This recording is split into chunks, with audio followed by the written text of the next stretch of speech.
हर ग्रंथ में मंगलाचरण हुए थे। मंगल आचरण के परमात्मा के छन होकर गुणगान कहते थे। तो हर ग्रंथ के रचयिता के अपन एक इष्ट हुई थे। राम होती, कृष्ण होती, जगदम्बा होती, महामाया हुकम, सत्यम परम धीमहि, सत्यम परम धीमहि। व्यासदेव के इष्ट विरखिन सत्य चित्त आनंद स्वरूप के परमात्मा थे। वो चाहे राम होती, चाहे वो कृष्ण होती, चाहे वो भूत भावन पतित पावन शिव होती, चाहे वे भगवान सत्य स्वरूप।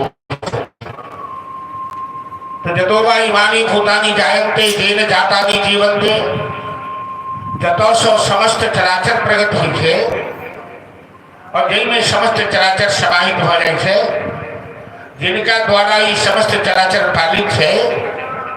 एहन जे त्रिगुणात्मक जे तीन उत्पत्ति बालक संहार के निमित्त सत्य स्वरूप परमात्मा है, तिनकर वंदना है। तो मंगलाचरण के व्याख्या दे तो भागवत कथा का सप्ताह भागवत की क्रम है, जिनका सब तरह से मिलाकर औपचारिक रूप में और श्रद्धा विश्वास के द्वारा सबके फल भेटे थी, सबके कल्याण हुई थी। यही सप्ताह भागवत। अब मनु के दो पुत्र प्रियव्रत उत्तान पादश्च, जी आदि मनु जत मनुष्य के आविष्कार शुरू है। वही मनु के तीन पुत्री जिनकर वंश के वर्णन सुनो। दो पुत्र प्रियव्रत उत्तानपाद। तो प्रियव्रत गृहस्थ धर्म स्वीकार नहीं करके मैंने हमारा झंझट में नहीं परवाते, हम भजन करो, हम बैरागी हो। बहुत आदमी दुनिया के बुझे थे प्रपंच है, प्रपंच करना में थे। तपबल रचहि प्रपंच विधाता, गोस्वामी जी लिख करके कि तपबल रचहि प्रपंच विधाता। ब्रह्मा जी जी सृष्टि रचना करे थे। तो ये संसार रूपी जो प्रपंच है से तपस्या के बल पर रचे थे। बहुत आदमी में जब गृहस्थी तो माया जाल थे,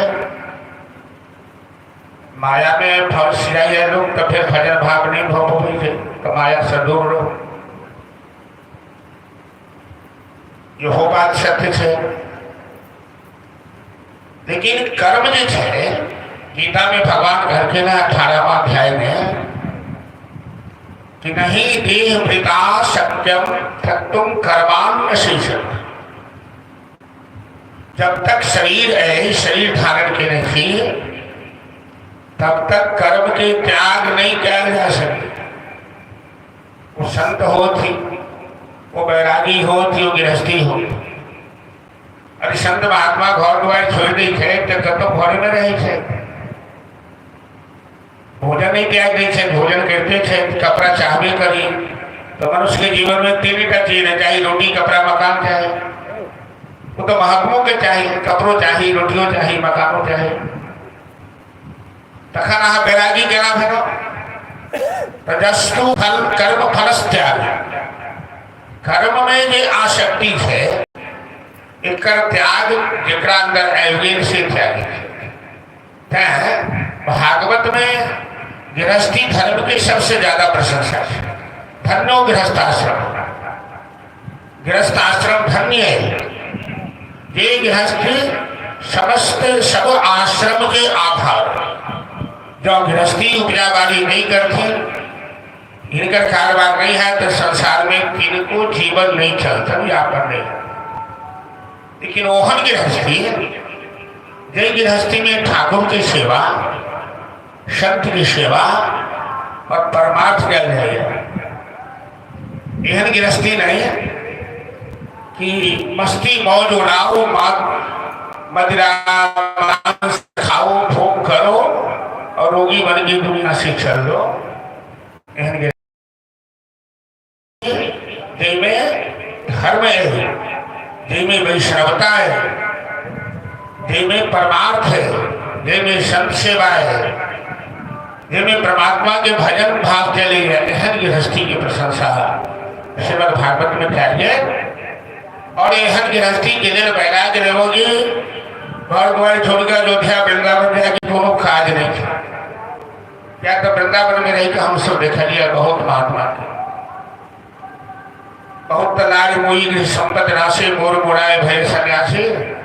घर में घरवाली से झगड़ा हो गए, बाल बच्चा से झगड़ा हो गए तो सन्यासी हो गए। अब वो सन्यासी की है वो तीर्थों में जाकर रही है तो वो बाले बच्चा बार बार याद हो। मार्कंडेय पुराण की कथा देवी भागवत के माध्यम से सुनने हुए सूरत और समाधि की कथा से, तो सूरत नाम के राजा समाधि नाम के बढ़िया और मेधा मुनि के आश्रम में सूरत राजा के कोला विध्वंसी से हार हो गए। तो जब तक राजा रहे तो सब सम्मान करे, परिवार पत्नी बाल बच्चा। राजा सब राजपाट हारिए तो बालो बच्चा अपमानित करके, पत्नियों अपमानित करके, इतने अपमानित करके कि घोड़ छोड़ कर राजा सूरत हो गए। और समाधि नाम के वैश्रय ओकरा व्यापार में सब घाटा लाई गए तो अपनो परिवार सब धक्का धक्का घर से निकले। तो दोनों मेधा मुनि के आश्रम गए। तो दोनों जाकर मेधा मुनि के पूछल कि महात्मा जी हमसे हमारा सबके घर से अपमानित करके निकाल देने बाल बच्चा, हम राजा छे हम हारी देनो, हम व्यापारी थी, हमारे सब किछ नष्ट हो गए, नुकसान हो गए। हम जंगल में आई गए थी, लेकिन वो पत्नी वो बाल बच्चा वो घर द्वार बेर बेर माथा में नचैया याद में है एहन किया हुई है। सूरत और समाधि मेधा मुनि से पूछ रहे थे कि जे बाल बच्चा हमारा धक्का दक घर से निकाल देना, अपमानित कर, वह बाल बच्चा पुनः याद भैया एना किया हुआ। मेधा मुनि घर की ज्ञानी नामती चेतांशी देवी भगवती हिसा बलागा कृष्ण मोहाया महामाया पृछति। भगवती की माया बड़ी बलवती है, बड़े बड़े ज्ञानियों की चेतना को भी आकृष्ट कर लेती है। और उसी माया के कारण मनुष्य जो परिवार अपमानित करता है उसे भी भूल नहीं पाता है। तो माया से मुक्ति कैसे मिलेगी, इस माया से पिंडा कैसे छूटेगा?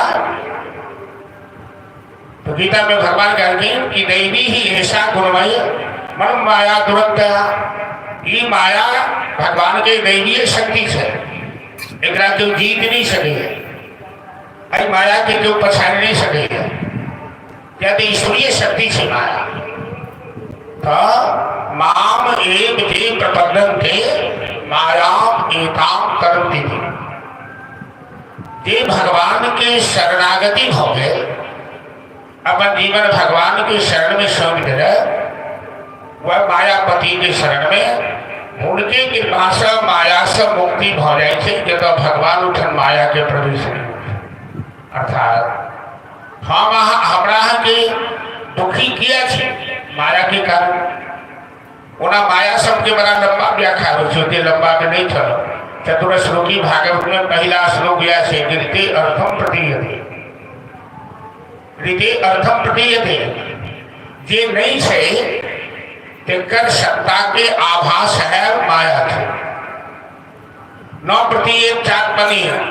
जे छै तेकर आभास नहीं होई छे, जे नहीं छै तेकर आभास होई छे। ई आत्मनो माया, यह माया है।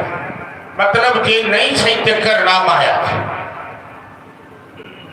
नाम रूप दी विश्व माया, तो नाम रूप दूटा माया है। ये दोनों गलत है, नाम गलत है, रूप गलत है। जना माइट से बनल बर्तन है, तो बर्तन माइट से बनला के बाद आबा में पक गए तो ओकर नाम हो गई घड़ा, सिकोड़ा, सुराही। लेकिन वो माटिए के बर्तन से ओकरा लोग माइट नहीं कहे थे, ओकर नाम पड़ गए घड़ा, मटका इत्यादि इत्यादि।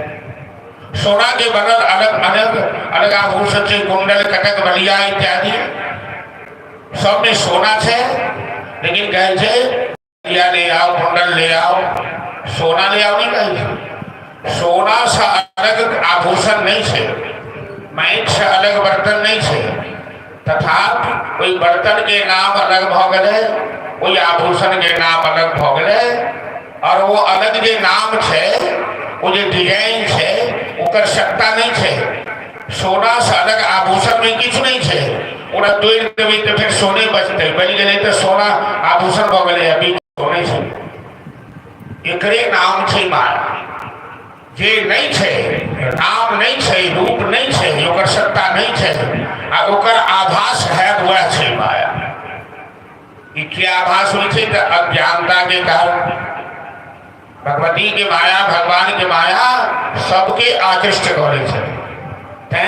ई अज्ञानता के कारण गलत चीज के आभास भ रहल है। कोई गलत चीज के आभास मेरा सब हमरा लोग दुनान दिन दुख में फसल जा रहा छे। ऐसा मुक्ति तखने है माम एक जे प्रबंधन थे मायाम एताम तरंती, जे मायापति के शरण में आए, अर्थात संसार के दुख से पार है। जे बाल बच्चा ठोकर मारे या वही बाल बच्चा ने झूठ करी थी, बेईमानी करी थी, ओकरा बिसर नहीं सके। एगो हमारा बगल में खतवे जाए के टोला छे, एगो जनानी बतियाई, वो दिन कहिया एते जे पुतौ हमरा कहीं पढ़ नहीं सके, पुतौ हमरा कहीं एते से कहते, वो अपना शब्द में किन दोसर शब्द कहते, वो शब्द हम व्यासन से नहीं बाजल जाए थे, वो अपना भाषा में कह। जब पुतौ हुआ जे गाय पढ़ते से दिन कहिया, मतलब हमरा पुतौ के गाय नींद लगी है, अब पुतौ जब घर से निकाले छे, जे राजपाट अहाँ लगेली से अहाँ से छीन लिया।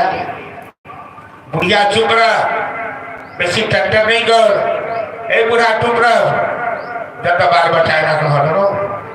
तो ये कते अफसोस होय छे जे हम कि तिनका जोड़ गई महल बनेनो, अटारी बनेनो, आई सब अधिकार हमरा से रहलो, आ तैयो ओकरा अहाँ बिसरि नहीं सकै छी। भगवान के याद नहीं कर सके मेरी माया है। सब झंझट से, दर्शन शास्त्र से, फिलोसफी से बेसी बात समझ में नहीं आया। हम इतने काल बजबो करो, हमारा बुझाई समय हमारे बर्बाद कर कहीं दिमाग में आ गए तो चर्चा कर देना। बस एक निष्कर्ष था कि सब झंझट छोड़ी का मायापति के नाम जपल रहो, उनका शरण में चल जाओ। जो बाजार में जाए सामान खरीदे जाने छिए, यहाँ सामान के चिन्ह नहीं छिए, लेकिन लिस्ट जे दै छी तो दुकानदार निकाल के दे दिए, ओकरा बुझल छै सामान के। नाम में वो शक्ति है जो रूप के आकृष्ट करे छै, घींच लै छै। यदि नामी के परमात्मा छथिन, एक दिन प्रत्यक्ष वहां पर कृपा कर माया के झंझट, दुख के झंझट, पुण्य जननम पुण्य मरणम के झंझट सब दूर हो जाए। सत्यव्रत वैराग्य लो, मतलब ही माया संसार से मैं नहीं फंसो। अरे माया के चर्चा थे उत्तान बाद के दो पत्नी सुनीति और सुरुचि, सुनीति बैठ और सुरुचि छोड़। सुरुचि देखने में अधिक सुंदर रहती, तो राजा सुरुचि के ज्यादा मानते और सुनीति के अनादर करते। एहनो बात है कि पहले बियाह राजा के भेल सुनीति सब, अथिया पुता हुआ में कहीं देरी भेले कि तुरंत दूसर बियाह कर ले,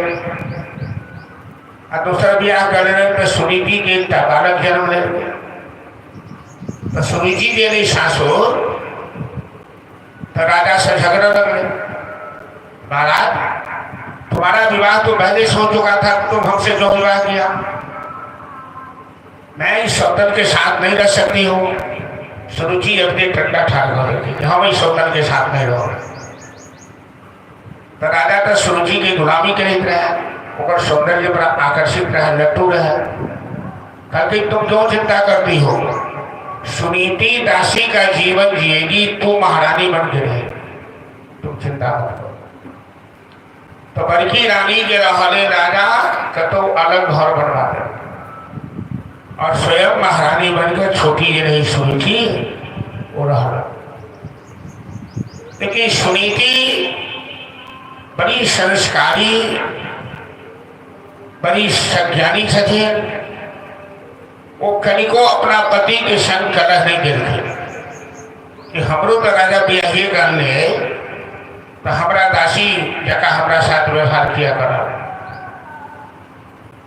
सुनीति सोच रहे कि हमारे पति छोटी रानी के प्रति ज्यादा आकर्षित है, हमारी उपेक्षा करे थे। संसार में सबके पति को भेटने से जो जरूरी थे। तो बगल में कोनो संत के आश्रम है, सुनीति संत के आश्रम में रोज सत्संग कर जा रहे। सत्संग में के समाधान हो रहे, खाली सत्संग प्रेम से करीत रही हो। बहुत दिन चल रही सत्संग तो एक महात्मा जी के दया रह गया। महात्मा जी सुनीति के घर की बैठी, तुम इस अवस्था में युवती अवस्था में नियमित सत्संग करने आती हो, क्या तुम्हारी गृहस्थी में सब ठीक तो है? सुनीति का कि हाँ बाबा मेरी गृहस्थी में सब ठीक है, कोई दिक्कत नहीं है। संत भगवान कहलखिन मैं तुम्हें वरदान देना चाहता हूँ।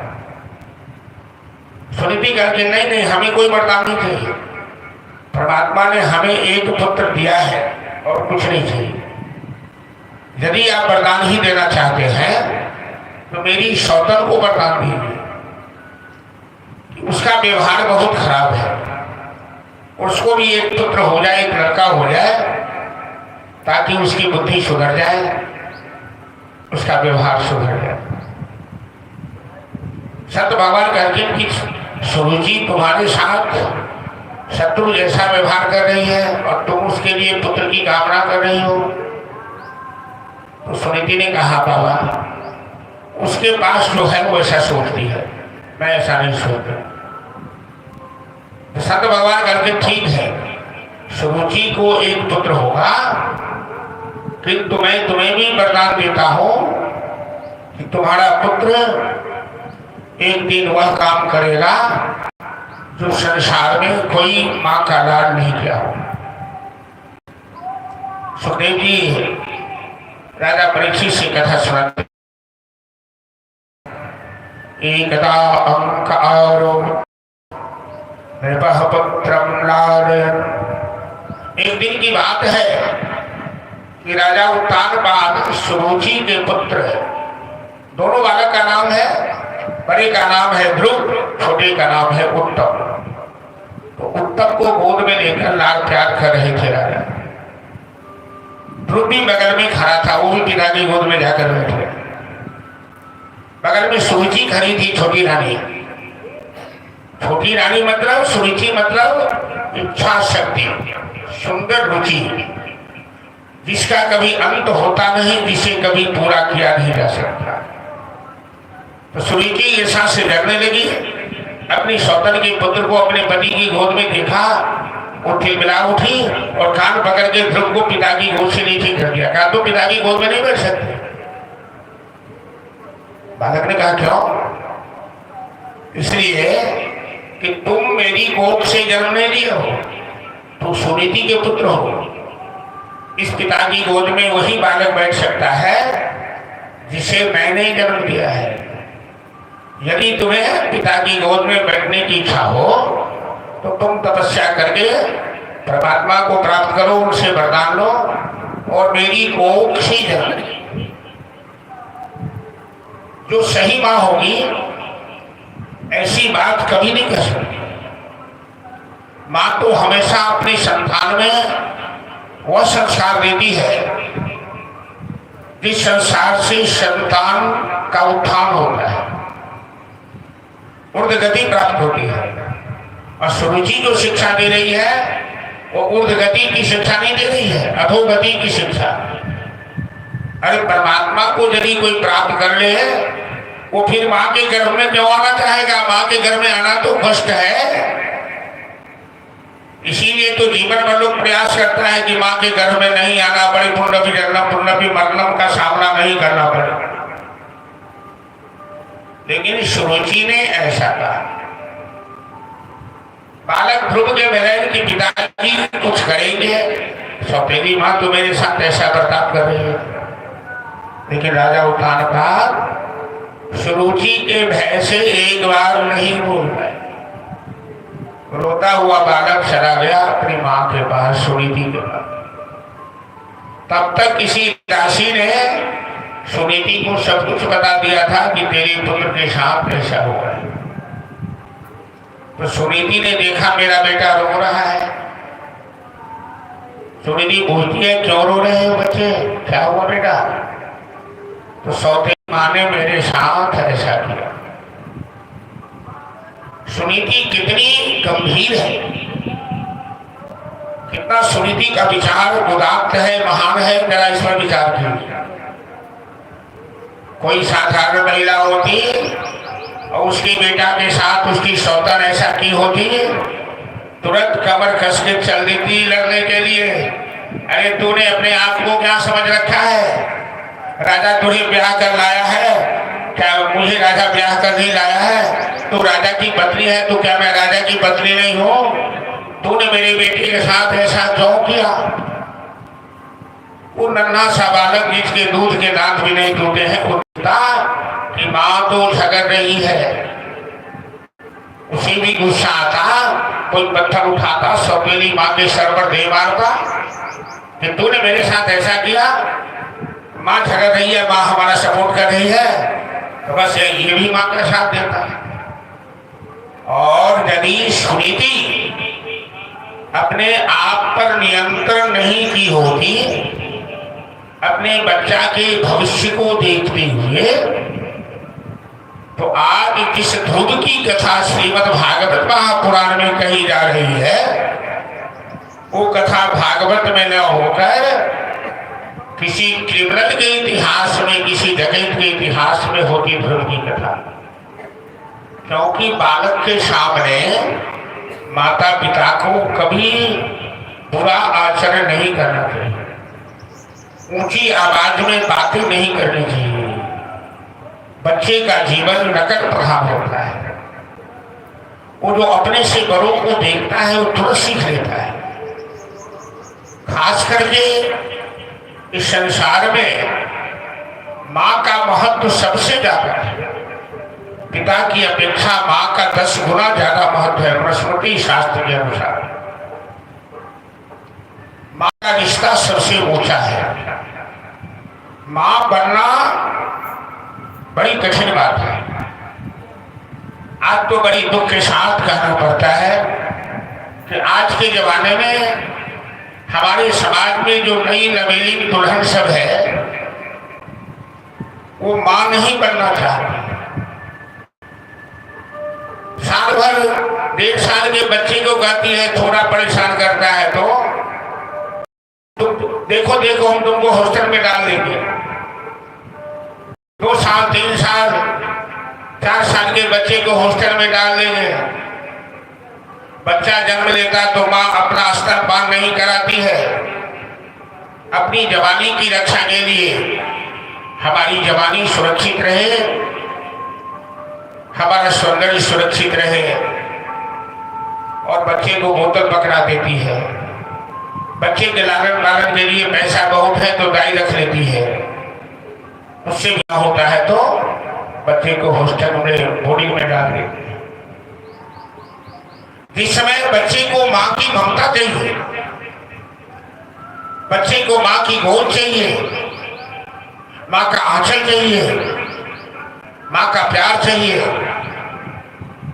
उस समय माँ यदि बच्चे को अपने से दूर कर देती है, वो बच्चा सच्चा इंसान बन के नहीं आता है। चाहे पैसा जितना भी खर्चा कर लो, वो प्रतिशोध की आग में जलता है। वो हैवान बन के आता है। वो कहने लगता है माँ बाप को कि हम आपको जानते नहीं, आपने अपने मौज के लिए हमें पैदा किया है। इसीलिए जो काम मां कर सकती दूसरा संसार में कोई कर ही नहीं सकता। यदि मां बनना चाहती है और अपने पुत्र को ध्रुव प्रहलाद बनाना चाहती है तो मां को त्याग करना पड़ेगा, मां को बलिदान देना होगा। चाहे पूस माघ की ठंडी क्यों न हो, वो जेठ वैशाख की गर्मी क्यों न हो, बच्चा का लालन पालन सबसे कठिन काम होता है। और जो काम मां कर सकती है ये धरती पर कोई नहीं कर सकता। लेकिन जो मां इस तपस्या करने से, ये कुर्बानी देने से, ये बलिदान देने से डर जाती है, वो मां कभी मां नहीं बन सकती। एक फिल्म में अमिताभ बच्चन का डायलॉग है बड़ा सुंदर कि जो पत्थर छेने हथौड़ी की चोट नहीं खा सकता वो कभी मंदिर में मूर्ति का रूप नहीं ले सकता है, वो मूर्ति नहीं बन सकता है। जो खेत हल जोतने से डर जाए वो कभी अच्छी फसल नहीं दे सकता। इसीलिए एक मां चाह ले तो अपने पुत्र को ध्रुव प्रहलाद बना सकती है और एक मां चाह ले तो अपने पुत्र को सुल्ताना डाकू बना सकती है। सबसे पहली गुरु मां होती है। मां के गर्भ में बच्चा पलता है, जन्म लेते ही मां की गोद में खेलता है, मां का स्तनपान करता है और मां से ही शिक्षा प्राप्त करता है। इसलिए आज यदि हमारे समाज में बच्चे बिगड़ रहे हैं, उदंड बन रहे हैं, नास्तिक पाखंडी बन रहे हैं, इसमें केवल युवा पीढ़ी का दोष नहीं है, मैं तो कहता हूँ इसमें हम गार्जियन वर्गों का भी दोष है कि हम अपने बच्चों को छोटे से पैसा के पीछे इतने बढ़ गए कि मेरा बच्चा क्या करता है ये किसी को पता नहीं है। वो दारू पीता है कि सिगरेट पीता है कि पढ़ाई करता है, वो स्कूल के बहाने क्या करता है, न पिता को फुर्सत है न माँ को फुर्सत है, और बच्चे वो नादानी अवस्था में गलत रास्ता पकड़ लेता है। सुल्ताना डाकू को जब फांसी की सजा हुई तो सुल्ताना डाकू ने कहा कि हमसे पहले मेरी माँ को फांसी दे दीजिए न्यायाधीश महोदय, क्योंकि हमें डकैत बनाने वाली हमारी माँ है। से जब मैं कद्दू कदीमा चोरी शुरू किया तो माँ ने कभी हमें रोका नहीं कि तुम चोरी करके कहाँ से ला रहे। माँ ने हमें प्रोत्साहन दिया और आज कद्दू कदीमा तोड़ने वाला व्यक्ति इस देश का बड़ा खूंखार डाकू सुल्ताना डाकू बन गया। तो हम भी कहा चाहा कि समाज के सुधार के लिए बच्चा के सुधरना जरूरी है। युवा पीढ़ी के संस्कार एतेक मन भेल जा रहा है कि आगे वाला समय बड़ा चिंतनीय थी समाज के सामने और एकरा न्याय रोक सके। तो माताओं को मां बनना पड़ेगा। और आज सुनीति त्याग की। सुनीति ने ध्रुव के मन में जहर नहीं भरा कि तेरी सौतेली मां ने क्यों सा क्यों कहा।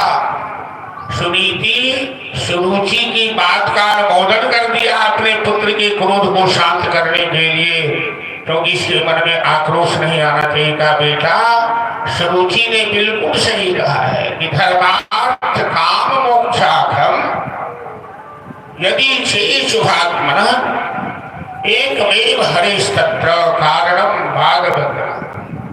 जीवन में कोई भी अभिलाषा यदि प्राप्त करनी हो, एकमात्र परमात्मा का आश्रय ले लो, वो सब कुछ पूरा कर देते। दुनिया में किसी के सामने हाथ मत फैलाओ। तो बालक ध्रुव कहता है, मां मैं तपस्या करने जाऊंगा, मैं उस परमात्मा को प्राप्त करूंगा जिनकी कृपा से जीवन की सभी अभिलाषाएं पूर्ण हो जाती है।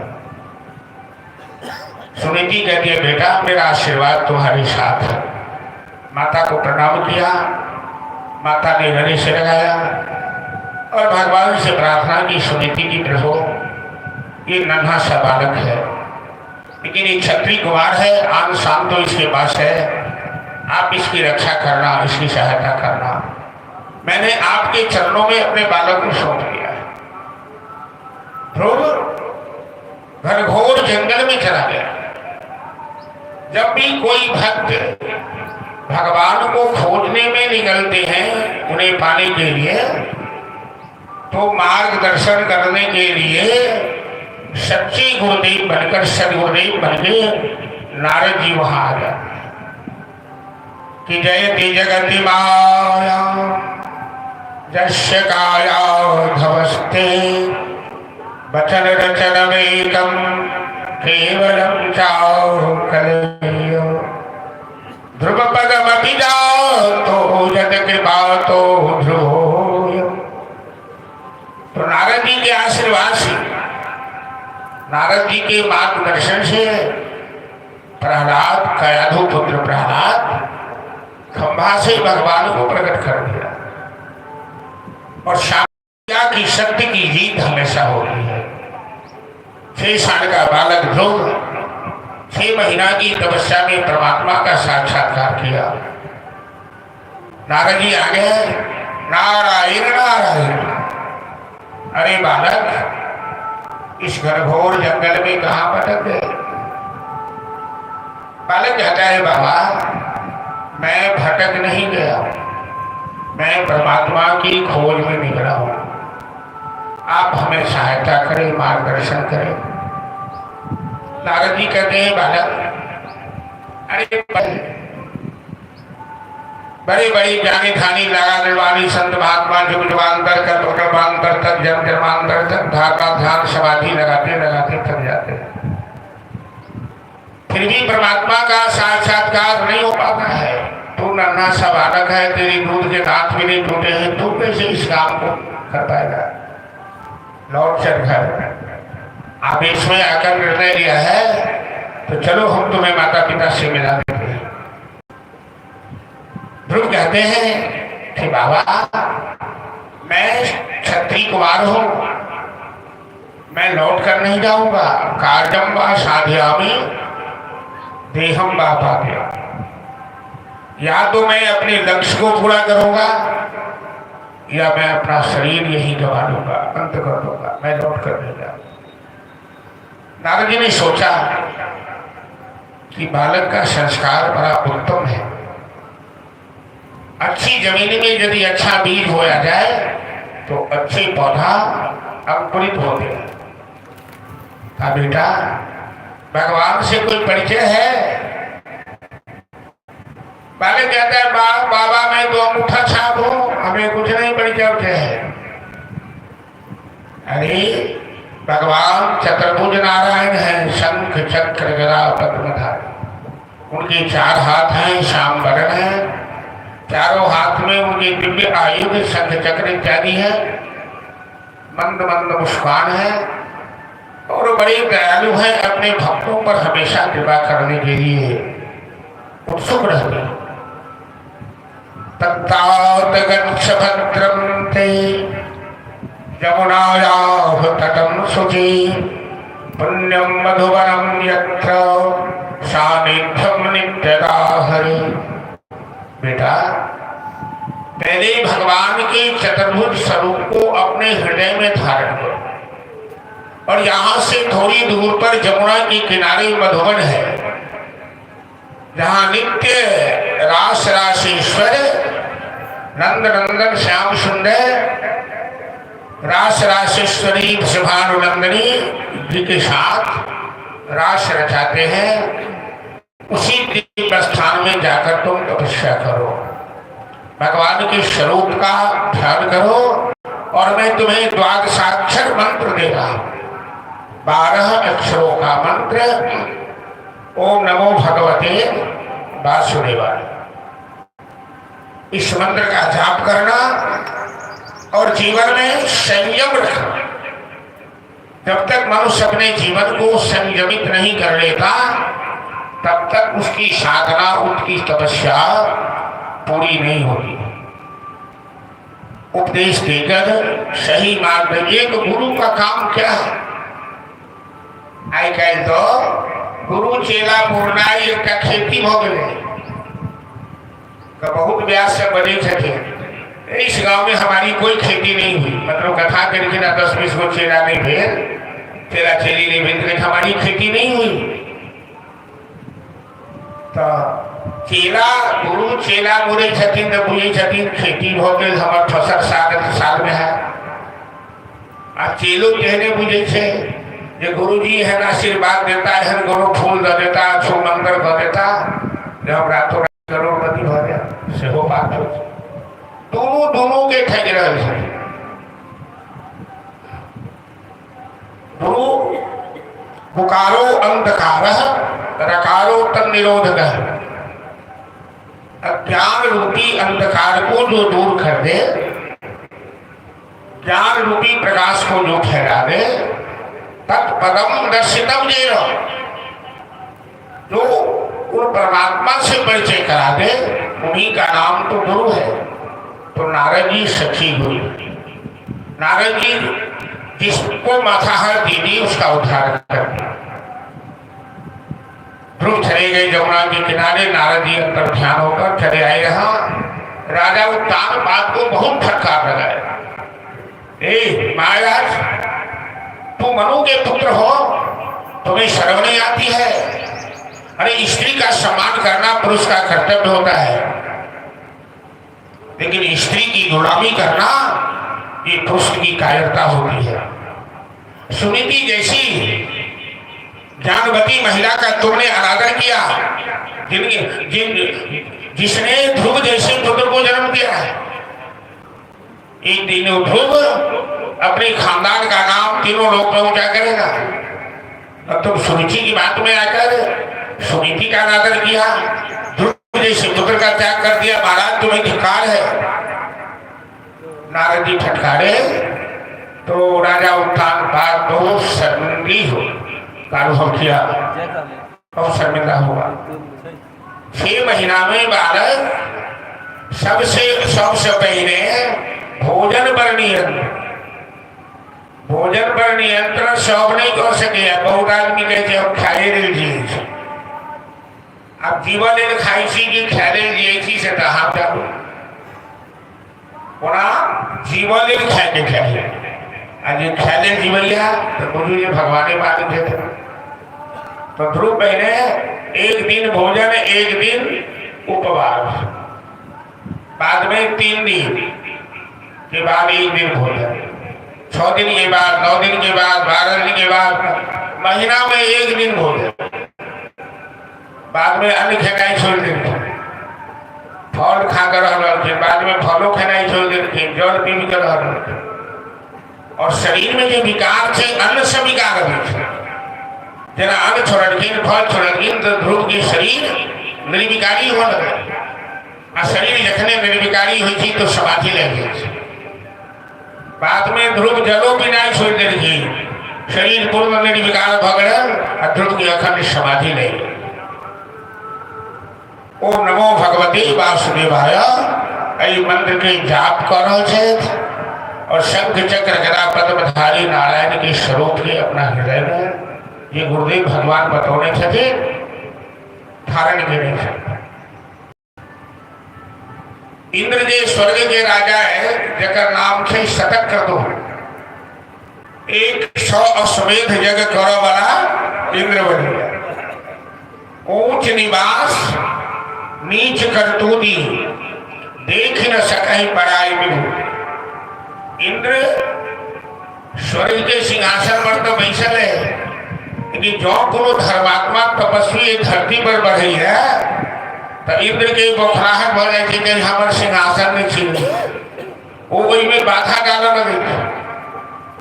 तो जता ध्रुव तपस्या कर वर्षा भर पानी आ कर तपस्या पानी में गना कर तो ध्रुव एक ही पैर पर ठाड़ हो गए ध्रुव के नाक तक पानी आई गए लेकिन ध्रुव की समाधि लागल है अखंड समाधि लागल है। और 6 महीना में 6 साल के बाद एहन अखंड समाधि लगल तपस्या करिए कि पूरा ब्रह्मांड के हिला समस्त ब्रह्मांड की गति अवरुद्ध हो गई। सबके जीवन खतरा में पहले संसार ब्रह्मांड का पड़ चलो हम सब 2 मिनट साइड में दिव्य मंत्र के जाप कर अपन जिह्वा के पावन करें। ध्रुव के आशीर्वाद दिए। ओम नमो भगवते वासुदेवाय। ओम नमो भगवते वासुदेवाय। ओम नमो भगवते वासुदेवाय। ओम नमो भगवते वासुदेवाय। वासुदेवाय कृष्णदेवाय। वासुदेवाय कृष्णदेवाय। वासुदेवाय कृष्णदेवाय। वासुदेवाय कृष्णदेवाय।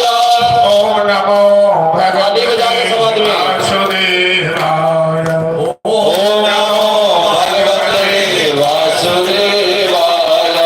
ओम नमो भगवते वासुदेवाय। ओम नमो भगवते वासुदेवाय। ओम नमो भगवते वासुदेवाय। ओम नमो भगवते वासुदेवाय। ओम नमो भगवते वासुदेवाय। ओम नमो भगवते वासुदेवाय। ओम नमो भगवते वासुदेवाय।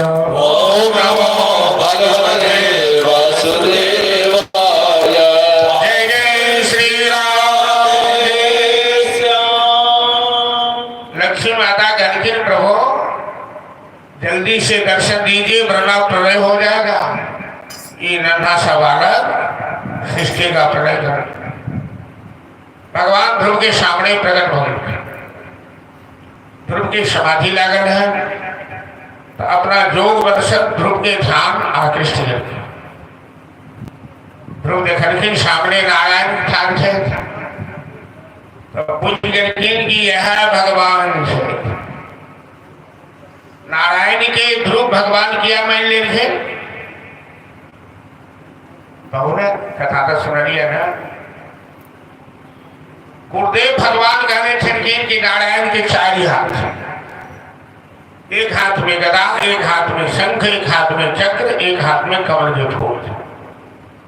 श्याम बढ़त है तो जहिना गुरुदेव करके जहिना भगवान प्रगट हो तो साष्टांग प्रणाम करके और हाथ जोड़ के सामने ठान भाग।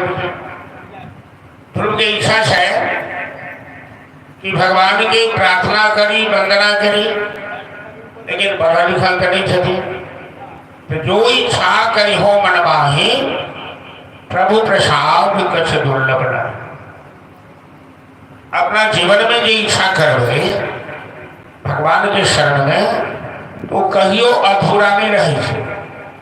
भगवान तुरंत अपन पांचजन्य शंख ध्रुव के कपोल में स्पर्श आमास कोई शंख के स्पर्श करके और ध्रुव के जीवा पर सरस्वती आदि गई है। जो अंतः प्रविश्य मम वाच इमां प्रसुप्तां संजीवयन् अखिल धर्तिधर्घ स्वधाम्ना अन्यास्तहस्तचरण श्रवणत्वगादिन् प्राणान् नमो भगवते पुरुषाय तुभ्यम्। मैं उन परमात्मा के चरण कमल में वंदना करता हूँ जो मेरे अंतःकरण में प्रवेश कर मेरी सोई हुई सरस्वती को, मेरी वैखरी को जागृत कर दिया है। जन्मायाम समर्थ विश्वमखिलम ब्रह्मादि देवास, जिनकी माया के अधीन ब्रह्मादि समस्त देवता है, जो इस सृष्टि की उत्पत्ति पालन संहार के निमित्त है, जो सृष्टि को बनाकर चलाने वाले हैं, ऐसे परमात्मा के श्री चरणों में मेरा अनंत कोटि प्रणाम है। एक तरह से ध्रुव लंबा स्तुति करे भगवान के प्रणाम और सबके भाव कैसे ध्रुव जी वंदना कर एक ही भाव कि प्रभु आप तो जगत के माता हो, पिता हो, स्वामी हो, सखा हो। पितुमात सहायक स्वामी सखा, सब रूप में तुम ही हो। चलो करेंगे दो करी देखिए सवाल में कि तुम ही हो माता पिता, तुम ही हो बंधु सखा, तुम ही हो माता पिता, तुम ही हो बंधु सखा, तुम ही हो माता पिता, तुम ही हो बंधु सखा, तुम ही हो माता पिता, तुम ही हो बंधु सखा, तुम ही हो तुम ही हो साथी, तुम ही सहारे, कोई न अपना सिवा तुम्हारे, कोई अपना सिवा तुम्हारा, कोई न अपना सिवा तुम्हारे। तुम ही हो नैया, तुम ही थे भैया, तुम ही हो नैया, तुम ही थे भैया, तुम ही हो बंधु सखा, तुम ही हो तुम ही हो माता पिता, तुम ही हो बंधु सखा, तुम ही हो जो खिल सके ना वो फूल हम हैं, तुम्हारे चरणों की धूल हम हैं, तुम्हारे चरणों की धूल हम हैं, तुम्हारे चरणों की धूल हम हैं। दया की दृष्टि सदा ही रखना, दया की दृष्टि सदा ही रखना, तुम ही हो बंधु सखा, तुम ही हो तुम ही हो माता पिता, तुम ही हो बंधु सखा, तुम ही हो तुम्हें माता पिता हो, तुम्हें बंधु सखा, त्वमेव विद्या द्रविणं, त्वमेव सर्वं मम देव। बोल वासुदेव भगवान की। जयकारा बोलिए वासुदेव भगवान की, वृंदावन बिहारी लाल की, मोर मुकुट मुरली वाले की, राधा रमन भगवान की, लक्ष्मी नारायण भगवान की, भागवत भगवान की, आज के आनंद की।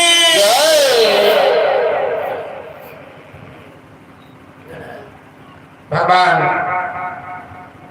ध्रुव से बुझर्ग ने बेटा, तुम तो बड़ी तुच्छ बात लेकर तपस्या किए हो, पिता की गोद पाना चाहते हो, और मैं जब अपने भक्तों पर कृपा करता हूं तो मैं छोटी वस्तु कभी नहीं देता हूं अपने भक्तों को। तेरे पिता तो मरण धर्मा है, आज न कल मर जाएंगे, तो तुम्हारी गोद तो नहीं रहेगी तुम्हारे पास। इसलिए संसार के पिता की बात छोड़ो, मैं जगत पिता की गोद में तुम्हें दे रहा हूं, मैं अपनी गोद तुम्हें दे रहा हूं, जो शाश्वत सनातन गोद है, जिसमें कभी परिवर्तन नहीं होता है, जिसका कभी नाश नहीं होता है, वो सनातन पुरुष। वरदान देकर भगवान अंतर ध्यान हो गया, जहां पर कृपा राम की की हुई वहां पर कृपा कर ही सब हुई। उत्तानपाद महारानी सुनीति सुरुचि सब के सब वहां आ गए और सबसे पहले ध्रुव को सुरुचि ने उठाकर अपनी छाती से लगा ली। सुरुचि की आंख से आंसू आने लगे, सुरुचि रोने लगी, ध्रुव से क्षमा मांगने लगी कि बेटा क्षमा करना, मैंने तेरे साथ कैसा दुर्व्यवहार किया। ध्रुव कहते हैं माँ, अरे तू तो माँ है, माँ कभी अपनी संतान के लिए बुरा सोच सकती है क्या? आज तू नहीं होगी तो मैं परमात्मा का दर्शन नहीं कर पाता। मानव के जीवन में जो भी होता है ना, वो भगवान की मर्जी से होता है। उसे ऐसा मान लो कि ये भगवान की इच्छा शक्ति है, उसे कोई रोक नहीं सकता है।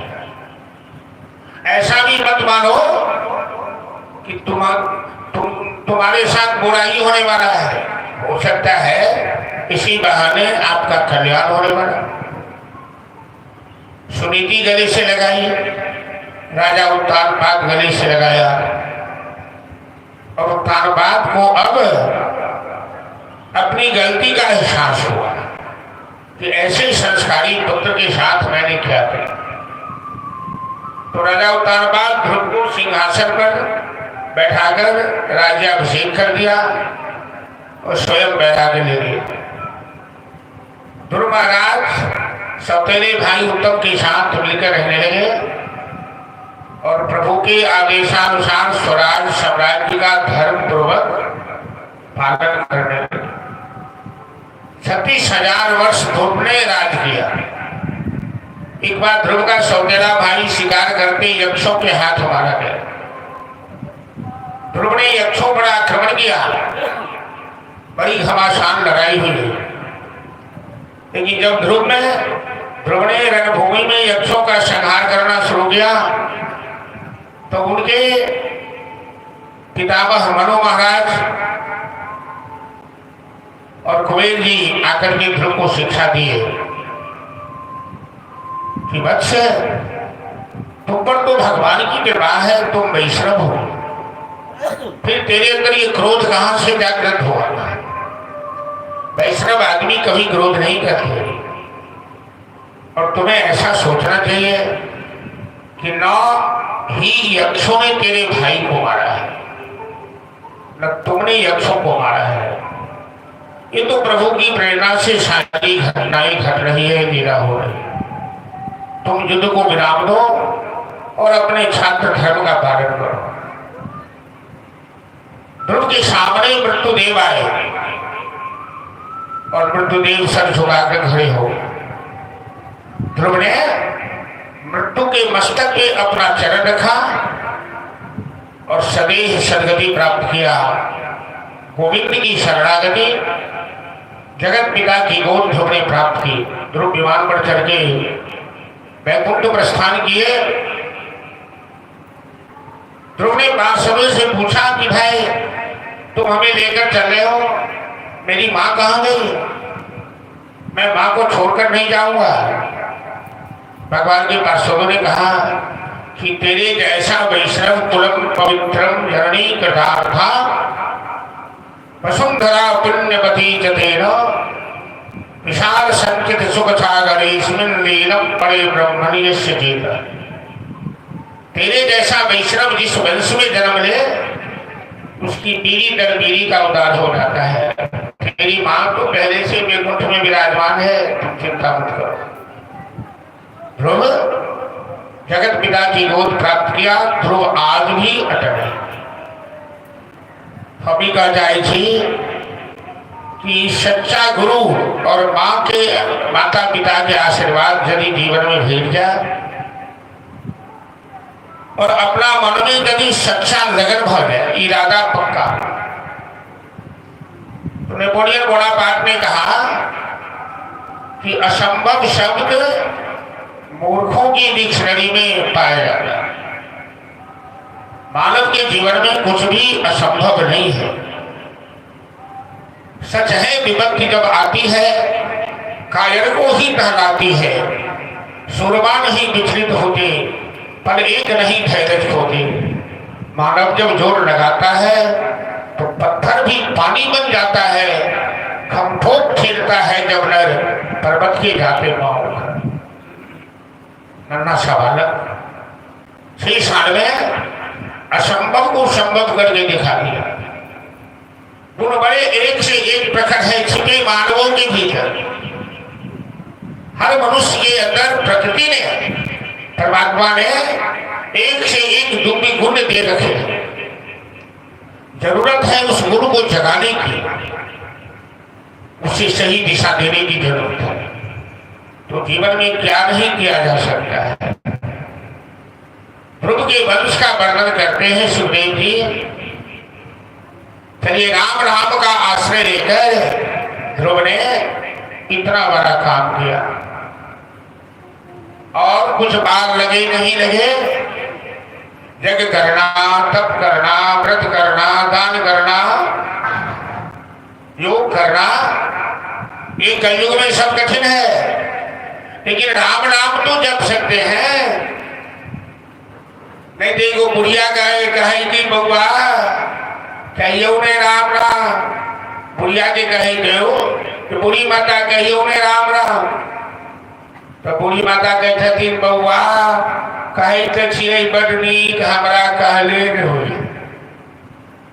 अरे वो कहते सीधे राम कहियो ने, तो सीधे 2 अक्षर के नाम राम नहीं कहन हो, लेकिन ऐसे बात बह जाती बउआ कहीं तो छिए बड़ बढ़िया, हमरा कहले न होई।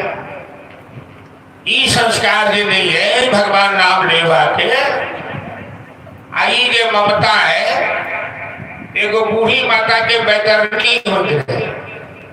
तो बैतरनी तो जानते छे जे अंतिम हालत में हो छे। पहले दिन हमारे जजमान जी को कहानी सुने बैतरनी वाला अपने गांव में घटना। तो बैतरनी जो बूढ़ी जो होते रहे तो टोल पड़ोस के लोग सब जुटल रहते। आ बूढ़ी विदा भ रहल छथिन, सब आँखिया आंसू बहा रहल छथि। बूढ़ी जा रहल छथि, बूढ़ी विदा भ रहल छथि। आ बूढ़ी के बात बंद भ गेलै। बूढ़ी बार बार गर्दन झुला रहल छथि, किछु बाजल चाहि रहल छथि। तो पुतौह देखलखिन, वो अपना पति के कहलखिन हे ई बुढ़िया बड़ कंजूस छलै, ई कतौ बटुआ गाड़ी के रखले। अब तो बात बंद भ गेलैया, तो मर काल में बताबऽ चाहैया। तो कोनो डॉक्टर के बजाव में जे हर कोनो सुइया देथिन बूढ़ी के, जो एको 2 बेर बूढ़ी बाई दे तो बटुआ पता लग जाए, तो वही से हिनकर क्रियाक्रम कर दे। वो गेल अपना पत्नी के बात मान को डॉक्टर के पास। तो डॉक्टर कहते कि 1000 रुपया लेंगे, एक बार हम आपकी माँ को बुला दें। ठीक है, एक ही बार बोल देगी तो काम हो जाए। कोई मर काल में बेचारी के डॉक्टर एक इंजेक्शन देकर सुई देगा।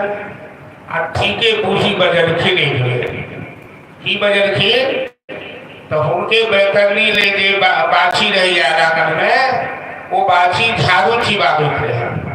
पूरा टोला मोहल्ला के ध्यान बूढ़ी के तरफ, आ बूढ़ी के ध्यान वही बाढ़न के तरफ, वही झाड़ू के तरफ। तो बजरखिन की अपना बेटा पुतों की कहलखिन कि अहाँ सब राजपाट की समारोह की बाछी सबका बाढ़न चिबेरे जाइया इति कही को प्राण त्याग।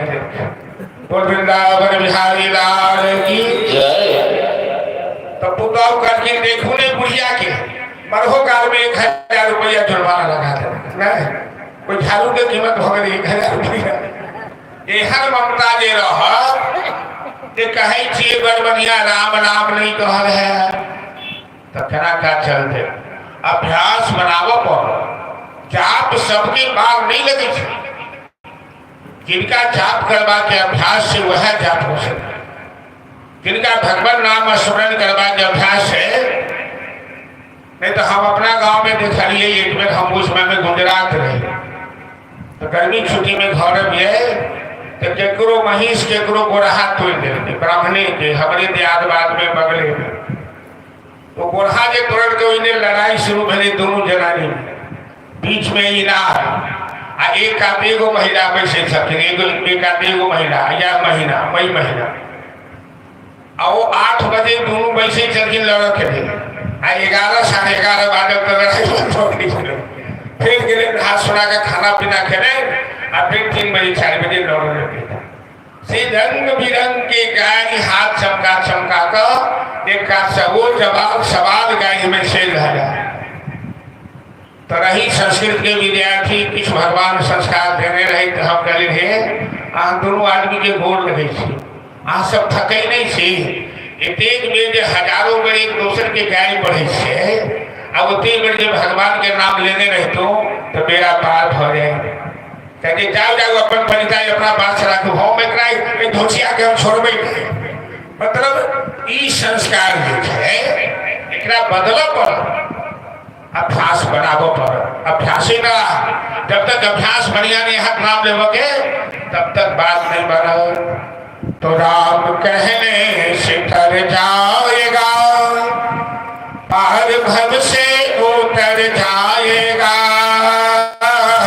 राम कहने से तर जाएगा पार भव से उतर जाएगा राम कहने से तर जाएगा पार भव से उतर जाएगा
शरीर भगवान कृपा कर दिले आकर 1,04,84 जीव जनित अगणित चलो ध्रुव के वंश ध्रुव के पुत्र उत्कल के वत्सर के अंग के वेद सुखदेवी मनोवंश सूर्यवंश चंद्रवंश अनेक वंश के वंशावली के वर्णन करें लेकिन कथा के विस्तार उतने करी छथिन जब उनका सत्संग दिखाई तो ध्रुव के वंशावली के वर्णन करके ध्रुव के वंश में वेणु नाम के राजा भेल अंग के पुत्र बड़ा नास्तिक बड़ा पाखंड राजा वेणु के दे अहंकार भगवान कि हम स्वयं भगवान थे गीता में भगवान कल्प की नरानाम निमेंद्रो मनुष्य में राजा हम ही थी राजा में कोनो विशेष गुण हुई से तखने राजा हुई से वो जग जाप पूजा पाठ सब बंद करा देते और जखने जग जाप पूजा पाठ बंद बगल की अनावृष्टि भगले धरती पर अकाल पड़ गए अने जल लोग तरसा लगने त्राही मच गए तो सब ऋषि मुनि ब्राह्मण से राजा वेणु की समझावा करके महाराज आप पाखंडी हो गए आपने जगजा पूजा पाठ शब्द करा दिया धरती पर अकाल पड़ गया तो वेणु कहते तुम लोग बड़े मूर्ख लग रहे हो अरे इतना तुम्हें समझ में नहीं आता कि एक राजा के अंदर सभी देवी देवताओं का वास होता है हम क्यों पूजा पाठ करें ऋषि मुनि सबके क्रोध है राजा वेणु के साप लगे वेणु के शरीर के अंत हो गए बिना राजा के राज करी कैसे कैसे तो उनमें लकड़ी डालकर अरणी मंथन में बेल के शरीर के मंथन जाएंगे जैसे दूटा बालक के जन्म में। नीचा से निशान, ऊपर से क्षत्रिय वंश के जन्म मिले, राजा पृथु के जन्म मिले। पृथु चक्रवर्ती सम्राट मिला, पृथ्वी के गाय बनाकर दोहन करे, धर्म की स्थापना करे, यज्ञ जाप पूजा पाठ संचालित करा और अंत में पृथु परमात्मा की शरण में गिरा। भगवान के 24 अवतार में एक अवतार पृथु के अवतार माने गए। पृथु के वंश में बरही नाम के राजा, प्राचीन बरही के 10 प्रचेता नाम के पुत्र भेजे। बड़ा सुंदर पुनर्जोपाख्यान के दृष्टांत में समझे कि राजा प्राचीन बरही बड़ा कर्मकांडी, वो साल भर यज्ञ करीत रही थे। उनका हवनशाला सो आज के धुआं कथनों में मिठाई थे, लेकिन हजारों पशु के बलि नहीं थे। हिंसात्मक यज्ञ करी थे। एक बार नारद राजा बरही के पास, नारद जी कहते महाराज तुम यज्ञ क्यों करते हो? मुनाद से गीता में कि यज्ञात भक्त पर्जन्यादन्न संभव, यज्ञ से वर्षा हुई थी, वर्षा से अन्न उगई थे, अन्न खाकर प्राणी जीवित थे, तो कर्म में सब समाहित थे। राजा कह गई अरे महाराज भगवान ने हमें सामर्थ्य दिया है, यज्ञ करते हैं, पंडित ब्राह्मण को दक्षिणा देते हैं और हमें स्वर्ग मिलेगा। वैष्णव आदमी कखनो भगवान से स्वर्ग नहीं मांगे थे। मुझे ने अभी से लोग के कि स्वर्ग में, वैकुंठ में या मुक्ति में की भरत है। श्राद्ध कर्म जे अपना उठन हुई चरित महापात सब यहाँ बराबर छती। स्वर्ग प्राप्ति काम प्रेतत्व विमुक्ति हेतु पिंडदान हुई, स्वर्ग प्राप्ति काम।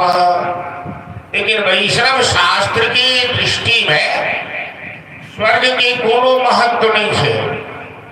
नारद जी कहती राजा बरही थे कि स्वर्ग प्राप्त करके क्या होगा? तो स्वर्ग में सुख मिलेगा। कब तक मिलेगा ये तो नहीं पता है। अरे नहीं पता है तो जान लो, ते तम भुक्त्वा स्वर्ग लोकम विशालम हीने पुण्य मृतलोके विसंति। स्वर्ग तो एक प्रकार का बैंक बैलेंस है। जैसे बैंक में रुपया जमा करो खाते में और निकाल कर खर्च करो, जिस दिन रुपया समाप्त हुआ बैंक तुम्हें वहां से रुपया देना बंद कर देगा।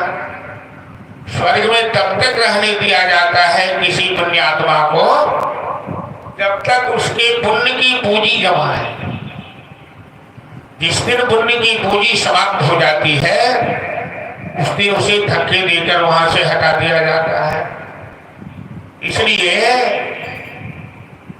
जगत्वा निवर्तन्ते तत्धामं परमं मम, भगवान गीता में कहते कि मेरा धाम, मेरी शरणागति पाने के बाद जीव पुनः संसार में कभी नहीं आता, वो मुक्त हो जाता है।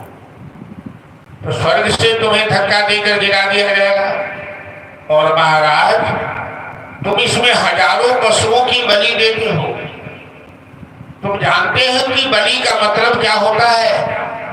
बलि मतलब केवल बकरी काटना नहीं होता है। भागवत में लिखा है कि तथा पशोरालभनम हिंसा, ज्ञान रूपी तलवार से अज्ञान रूपी पशु का आलंबन मतलब स्पर्श करना ही बलि है। बलि मतलब समर्पण, बलि मतलब भेद। केवल निरीह प्राणी को काटना ही बलि नहीं है। महाराज तुमने जिन जिन पशुओं की बलि दी है इस यज्ञ में, सभी तुमसे प्रतिशोध लेंगे, बदला लेंगे। और विश्वास नहीं होता है तो नारद जी दिव्य दृष्टि देखिए राजा बरही के और आसमान की तरफ दिखा देते। देखो आंखें खोलकर सभी पशु आंखें लाल लाल करके तुम्हें घूर घूर के देख रहे, सब नोच नोच के तुम्हें खाए।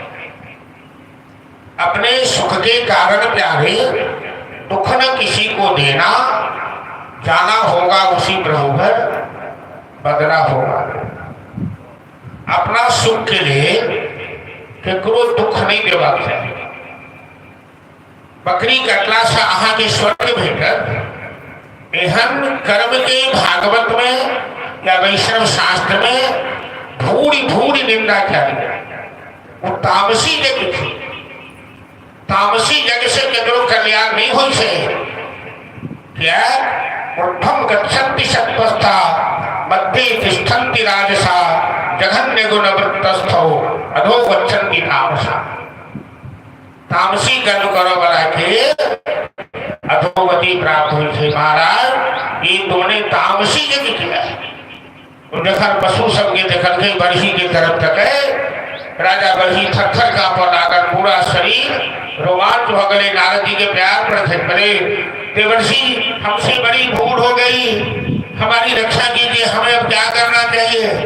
वैष्णव मंत्र की दीक्षा लिखे नारद जी, कभी कोई बात नहीं, तो परमात्मा की शरणागति हो जाओ, भगवान तुम्हें क्षमा कर देंगे।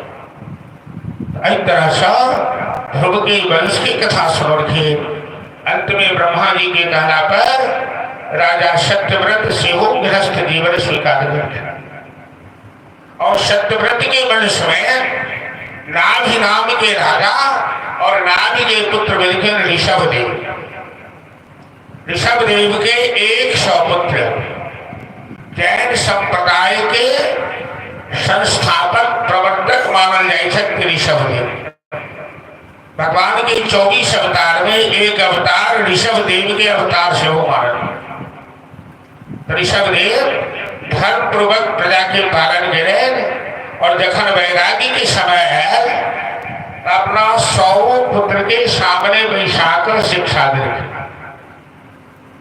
हमारा हंके ऋषभदेव की शिक्षा अपना जीवन में उतारक है। प्रत्येक माता पिता के ही कर्तव्य हो कि जखन अहाँ अपन गृहस्थी के भार उत्तरदायित्व तो अपना संतान पर सौंप रहे छी, तो पहले ओकरा अहाँ धार्मिक संस्कार दी, धार्मिक शिक्षा दियो। आई काल्हि के माओ बाप बेटा सब की पूछे थे, बउआ नौकरी भेल? हाँ भ गेल। तो कते तनखा है? जे तनखा से बता दे। के बाद बाप की पूछे थे, बउआ पहली आमदनी कते?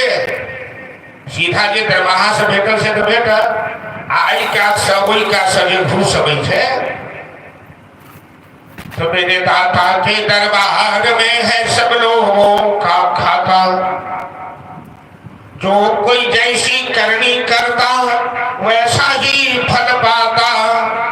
मेरे मालिक के दरबार में है सब लोगों का खाता। उनके दरबार में सबका वही खाता मेंटेन हो रहा है। क्या राजा क्या संत भिखारी, क्या राजा क्या रानी, अब प्रभु के पुस्तक में लिखी है सबकी कर्म कहानी। अंतर्जामी अंदर बैठे सबका हिसाब लगा। चले न उसके आगे रिश्वत, घूस नहीं चलेगा उनके सामने। चले न उसके आगे रिश्वत, चले नहीं चालाकी, उसके लेन देन के बंदे रीत बड़ी है वाणी। समझदार तो चुप हो बैठे, मूर्ख शोर मचा। इसलिए उत्तम करनी, उज्जवल करनी, निर्मल करनी करने बंदे, कर्म करो नहीं काला, लाख आंख से देख रहा है तुझे देखने वाला। उसकी तेज नजर से बंदे कोई न बचने पाता। मेरे दादा के दरबार में तो हम अहाँ तो की सोचे से भगवान बुझ रहे थे, की करे से तो देखिए ना छथि। सूर्य चंद्र सबका हुकर आँखि है, ई गाछ वृक्ष धरती सबका भगवान के गवाही है, सब होकर अमृत है। ते बुरा करवे भगवान की तुरंत रिपोर्ट भेटी छे। एक तो जीवन में कही सके ही कि भला किसी का कर न सको तो बुरा किसी का मत करना, फूल नहीं बन सकते हो तो कांटे बनकर मत जो हो सके तो जेकरो उपकार करी, और जो उपकार नहीं कर सके जी तो कम से कम अपकार नहीं करी। ई शिक्षा अपना संतान में दियो, तखन उत्तराधिकार सौंपियो। ऋषभदेव के एक सपुत्र में 81 पुत्र कर्मकांडी, 9 पुत्र 9 द्वीप के शासक, 9 पुत्र सन्यासी नवयोगेश्वर, 99 पुत्र भेद। सबसे बड़का पुत्र के नाम भरत है, जिनका नाम पर देश के नाम भारतवर्ष पर वो राजा थे। तो सबके बैसाख भरत सब क्रमशः कोई पानी में नून रखे चल रहा था। ऋषभदेव की शिक्षा दौलत थे अपना पुत्र के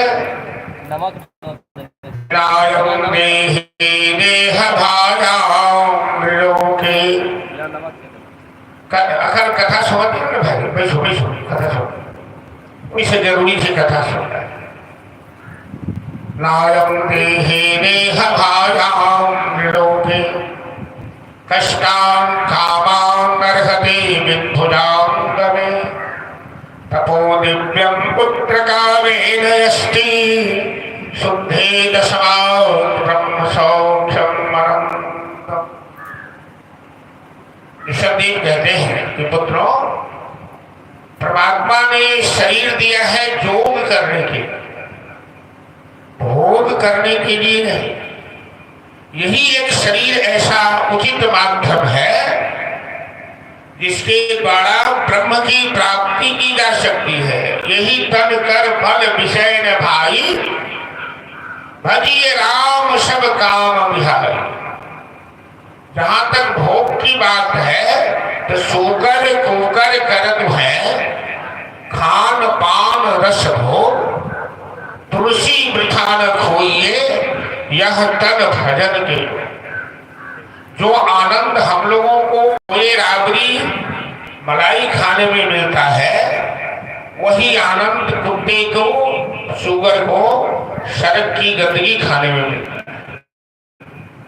इसलिए ऋषभदेव कहते हैं ये शरीर भगवान ने भोग के लिए नहीं, ये साधना के लिए दिया। ये शरीर बदल जाने के बाद पता नहीं फिर क्या होगा, क्या पता फिर किधर जाएगा। इसलिए जब तक ये शरीर है, इससे जो भी जितना करना है कर लो, अच्छा कर्म कर लो, जो तुम्हें प्राप्त होगा। बुरे कर्म के जमराज के घोड़े खाने के लिए तैयार मत हो जाओ।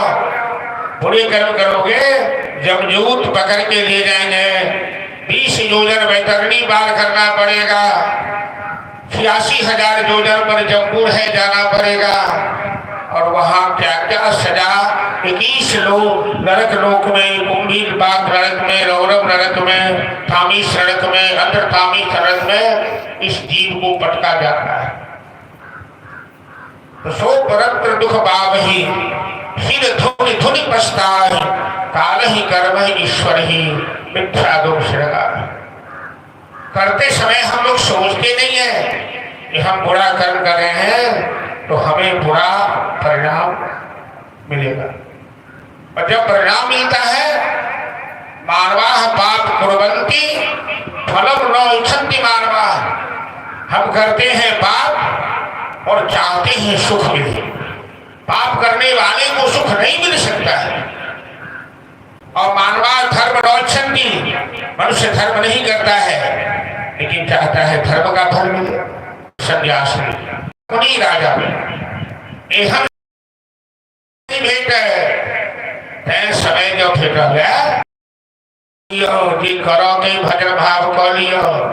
आज 3 दिन की कथा है। अब देखते देखते 7वां दिन बीत गया तो किसी अपना पास रखे चलू, नहीं तो उठो काल में जो गर्दा खाए के खेल रही थी युजत पठतम तद गुरुवे समर्पितम ऐसा काज नहीं चलो जे सुनो व्यास जी के दो दिन ये अनुधार में चले रखो से नहीं किछु नीक बात में तो चर्चा में तो किछु न किछु नीक बात बीते छे ओकरा जीवन में ग्रहण करो नहीं तो भगवान के नाम के तो कष्ट कर लियो ओकरा छोड़ के नहीं जो अहाँ नहीं छोड़बे भगवान के नाम के बच्चा जब खूब गाना लगे छे तो मैं सब का छोड़ के दूध पियावे चले छे ना तो नाम लोग के जो पुकारबे तो भगवान सब का छोड़ के दौड़त चलिए था क्या तो भगवान कही छथि कि ये जथा माम प्रबद्धन्ते दास तथैव भजामि जे हमरा जे रूप में भजिया ओकरा हम ओई रूप में भजै छियै भरत मुनि सेहो समय पर वैराग्य लौरेला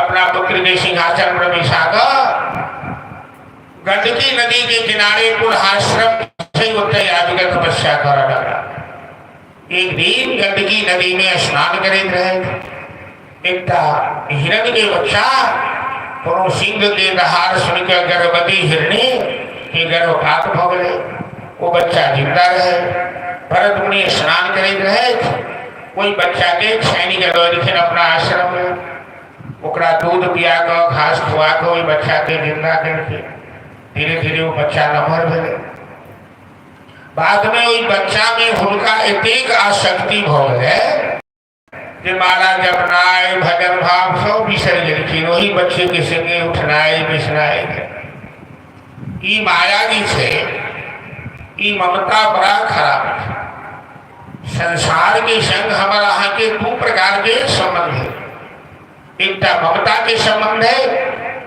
एक कर्तव्य के संबंध है ये ममता के संबंध रखने छे वो बाद में यही संसार में डूब जाए आज ये कर्तव्य के संबंध रखने छे कोई भवसागर से बेड़ा पार करे यह मेरी ममता देखो कोनो कोनो आदमी के कुत्ता पर 10,000 15,000 जो महीना तेल साबुन शैम्पू पर खर्चा कर वो कुत्ता के लो जाके घुमाव ओकरा लेके पंडौ लग एक जमसम गाँव से बड़ा सेठ के गाँव 4 बेर 5 बेर कथा के एगो बैंक से रिटायर मदन जी नाम से है मैनेजर साहब आप जिंदा क्षेत्र के नहीं पता नहीं बहुत दिन के रहो तो देखिए चातुश्चरण पोखर से उठना जी ग्रहण में मेला लगे धीरेन्द्र उपाध्याय जी खोला तो देखिए जखन कथा शुरू है वही कुत्ता के रस्सी लगेने चौकी लगेने और वही समय में कथा के आसपास होगा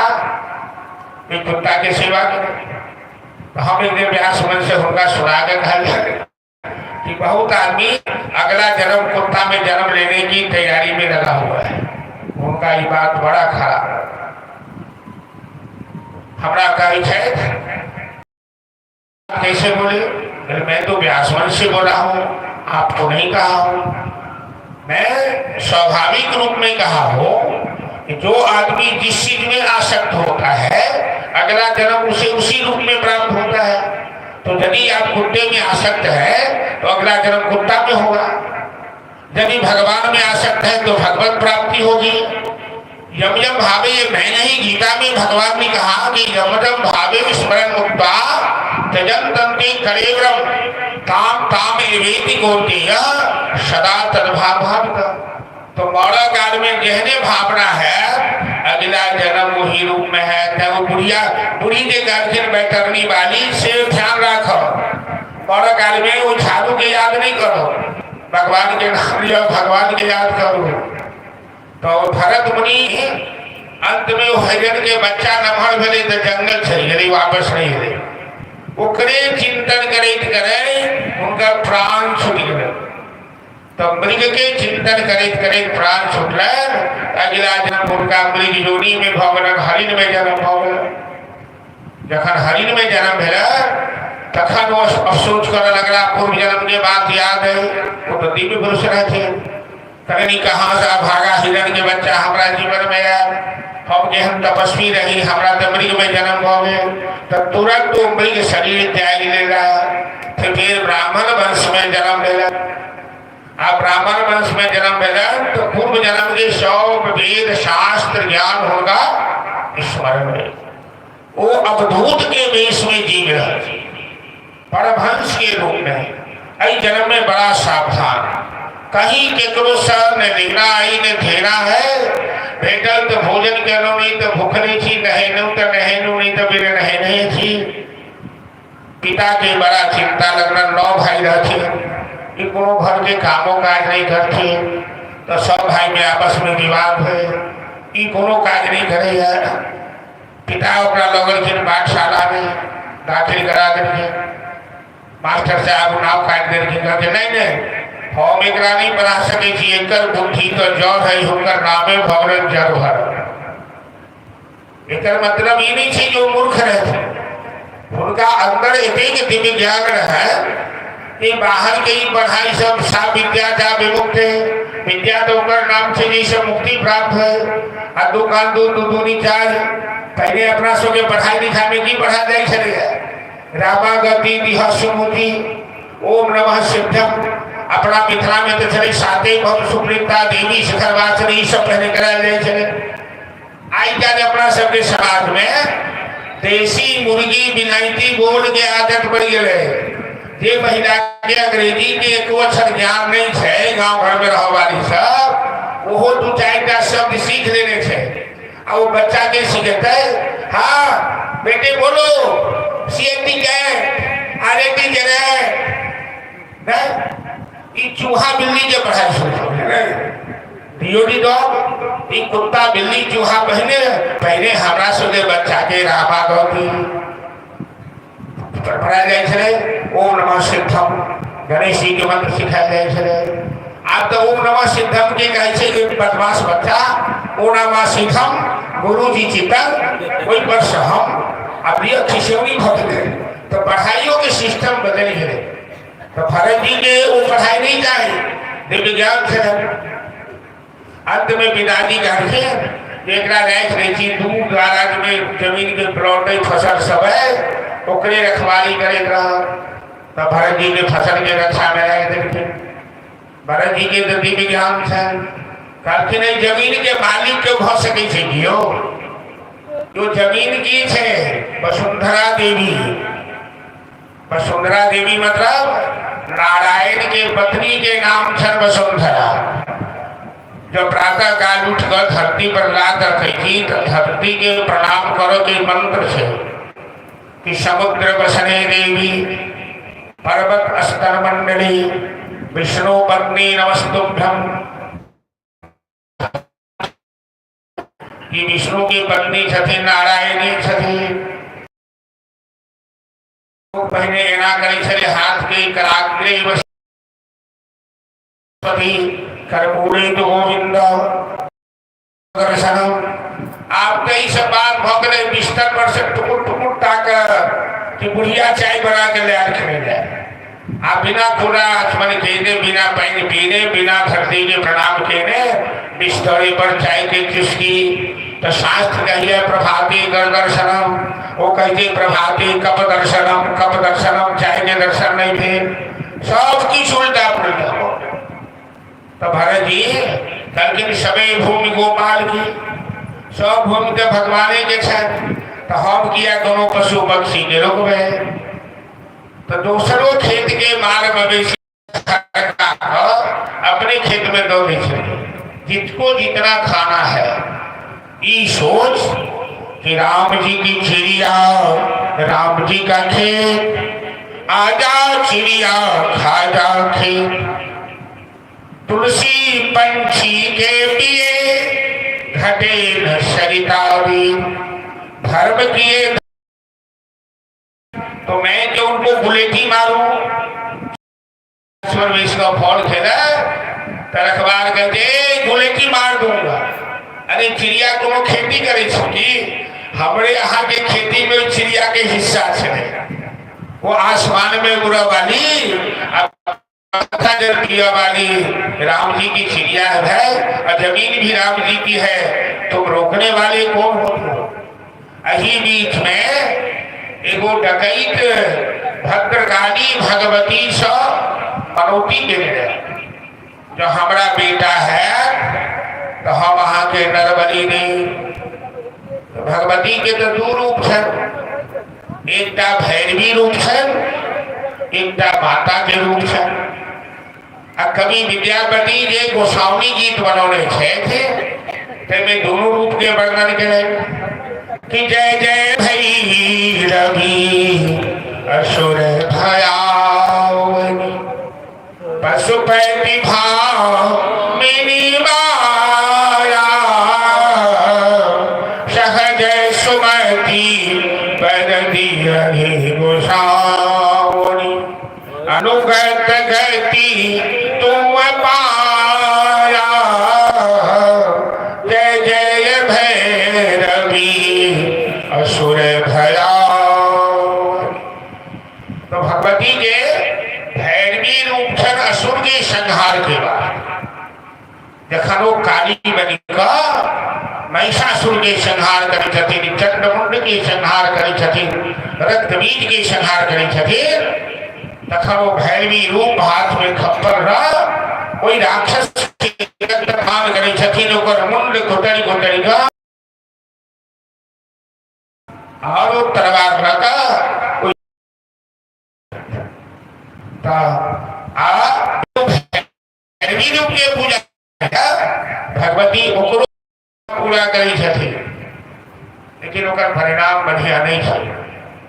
महिषासुर के संहारे का करी छथिन, वो डकैत नरबली देव से मरल गई तो ओकरा बेटा मिले। वो अपन आदमी सबके पठोर गई तो चौर चाचर में रहथिन भरत जी पर सब डकैत सब हिनका रस्सी लगा बांध देला अकेले रहथिन। ई तो बड़े महंस इहो ने पूछल कि जहाँ हमरा किया बांध कर कहाँ रहे बलि के बकरा के जना लोग पोखर में नहावे छे, माला पहिरावे छे, तिलक करे छे, श्यामा मंदिर में जेबे चाहे बगले में उच्चैठ भगवती छे, एक तो बहुत बलि पड़ी छे। हमार महाराज जी छे हिसार महाराज जी उच्चैठ भगवती के देखे दर्शन कर तो देखलखिन कि एक बकरी खसी कटाल है जे पोखर के पानी लाभ हो। तो महाराज जी भगवती के प्रणाम कर संन्यास ले कठिन की यही बात के हम तलाश करो शास्त्र में ये बकरी करनाई भगवती के नाम पर उचित है कि अनुचित है, तलाश में घूमा। तो भरत जी के जखने भद्रकाली के सामने ठाड़ कर गए ढोल भी सब बाज रहा, डकैत सब एकदम खुशी है कि आई तो भगवती के नरबली मोटगर डटकर फिट कर शिकार बन्नर बली रखो भगवती के प्रसन्न करो। लेकिन माता भद्रकाली के बर्दाश्त नहीं, वो वैष्णव संतान के कखनो बलि नहीं कर सके। जखने वो डकैत के सरदार तलवार उठेलक हिनका गर्दन पर चढ़ा पकड़े माता भद्रकाली वो पत्थर की प्रतिमा फोड़ी कर प्रकट हो गए। बोल भद्रकाली भगवती की जय।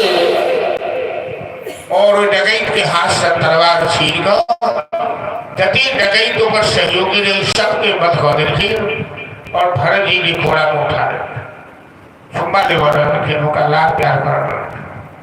माता तो दया भई छथिन, ममता भई छथिन, करुणा भई छथिन, वो कखनो अपन संतान के रक्तपान कर सके छथिन। जो संसार के माँ अपन संतान के अहित नहीं देख सके छे तो जगन माता कहीं बात करती तो भरत मुनि की राज प्यार झटलन भगवती जगदम्बा के और उत्तर से भरत मुनि जाइत रहे। सिंधु देश के राजा रघुगण टोला पर बैस कर जाइत रहे गुरु जी के दर्शन करो। गुरु जी तलाश में 3 कहार डोला में लागल रहे, 4 कहार की आवश्यकता रहे। तो देखा भरत जी के रोड पकड़ने जाए तो आदेश दिल के ऊपर से पकड़ो इसे लगा दो इसमें इनका टोला में कहार बना दे। लेकिन थोड़ा जी तीनों कहार थे तालमेल नहीं बेच रहा है, घरों डटकर छथिन और ये अपना हिसाब से चले छथिन, वो कहार सब अपना हिसाब से चले छे। ई तो कखनो धीरे चले छे, कखनो एक बेर छलांग मार दी छथिन। आ जखने छलांग मारे छथिन तो राजा रघुगण के माथ में चोट लग जाए छे। वो खिसिया के कहे मूर्खो चलना नहीं आता, ठीक से चलो। क्या मेरी गाड़ी पर रखीन, क्या मेरू चाबुक मारा छुटल खीर मारबो करी। तो पूर्णा कहर गए सरकार, अरे हम लोगों का दोष क्या है? ये पागल आदमी को जो आपने डोला में लगा दिया है, ये तो निठा पागल है। ये कभी हंसता है तो कभी रोता है, तो कभी छलांग लगाता है तो कभी धीरे चलता है। यद्यपि भरत जी शास्त्र के अनुसार चल रहे, चलो सब के नहीं अबै छे। सड़क पर जे चले छी तो शास्त्र कहिया कि दृष्टि पोतम नशेत पादम वस्त्र पोतम जलम पिबेत शास्त्र बोधम बदेत वाक्यम मनः बोधम समाधम। आगू 7 फीट देख तखन कदम बढ़ावा चाहिए। लेकिन आई कल के थिया पुता सब वो कान में छुच्छी लगे रहे थे एक छो। अब पाछा से गाड़ी वाला भो भो कर रहा है। अब वो तो गीत सुन रहे थे, 20 सड़क पर चल रहे। एक बेर हम राजदूत से दरभंगा में जाते रहे, आ एक गलियारी सड़क रहे, 2टा कुर्सी दोनों कात लपटे ने आ कान में वो लगे ने। हम हरन दे रहे छी, वो कैला ओकरा सुनाइए ने पड़ रहे थे। तो कहीं आगू बढ़ के गाड़ी मोई तो ओकरा सामने लगेली गए, तुम्हें सुनाई नहीं देता है। तो अपना बिहार में तो टीवी ज्यादा थे, बाहर वृंदावन में गई हो तो रिक्शा वाला सब आवाज नहीं दी थे। रिक्शा वाला यदि साइड ले छे, आगा रिक्शा वाला सब कहते राधे राधे, वो साइड पर ऐसे कहते दिखाई नहीं देता, तेरे बाप की सड़क है क्या? इतने से शुरुआत हो, दोनों बानी में कहते अंदर से। तो हम कहते कि तुम्हें सुनाई नहीं पड़ता है क्या? वो कहते हमें क्या पता कि कलेक्टर साहब आ रहे हैं।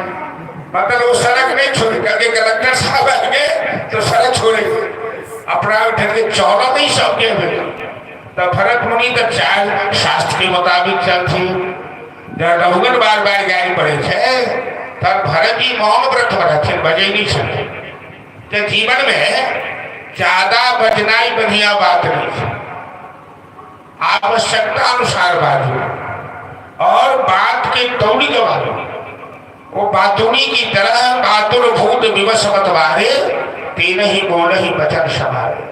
ज्यादा बाजो वाला ज्यादा झूठ बजे छे, कम बाजू ने कम में झूठ भरे। तो भरत जी मौन में चलिए, सोचलें जे आप यदि नहीं बाजब तो हमारा पाप लागत। ई राजा केहन मूर्ख है, ई तो जा रहा गुरु से ज्ञान लेबो, आ गुरु के पास लोग बोला पर बेच के जाए छी तो पहले अहंकार के द्योतक से। तखनी अपन मौन व्रत तोड़ कहलखिन महाराज तुम बार बार धमकियां देते हो मारने की, किसको मारोगे? और तुम मारोगे तो किसको चोट लगेगी? अरे शरीर तो जड़ है और आत्मा इस शरीर से परे है। आत्मा को कोई मार नहीं सकता। नैनम सिद्धम शस्त्राणि नैनम दहति पावकः न चैनम क्नेदन्त्यापूर्णशोष्यस्य मारुतः। और शरीर यदि मेरा कोई जला दे काट दे, हमें क्या लेना देना? हमें शरीर में कोई आसक्ति नहीं है महाराज। राजा के लगे नहीं तो मूर्ख है, पागल है। आप राजा के पूछना के लिए तो बड़ा परम विद्वान है, ज्ञानी है। तुरंत 2 लाख बैठ गए, नीचा उतर राजा तो देखल के जग्यो पवित्र बहरने, ये तो ब्राह्मण देवता है। तुरंत राजा कहिए कष्टम निगोढ़ो चरथी दुरात्मन। हे मित्रदेव आप कौन है? अपना असली रूप छिपाकर ये पागल की तरह विचरण कर रहे हैं। ठीक है, यदि हम बुरा भरतो नाम राजा, तुमने भरत राजा का नाम सुना है? हाँ हाँ, वो तो चक्रवर्ती सम्राट थे, तो मैं ही भरत नाम का राजा था। ये असारे संसारे विषय विसंगा को दिया। ये संसार असार है, ये विषय रूपी विष का त्याग कर मैंने स्वराज स्वराज्य वैराग्य धन धान्य सब कुछ त्याग दिया और मैं ब्रह्म का चिंतन करते हुए विचरण करता हूँ। न किसी से लेना है न देना है। वो राजा रघुवन कहते ना हम विशंके सुरराज वज्रा महाराज हमें किसी से भय नहीं है। शिव के त्रिशूल से, नारायण के चक्र से, इंद्र के वज्र से, लेकिन ब्राह्मण के शाप से हमें बहुत भय लगता है।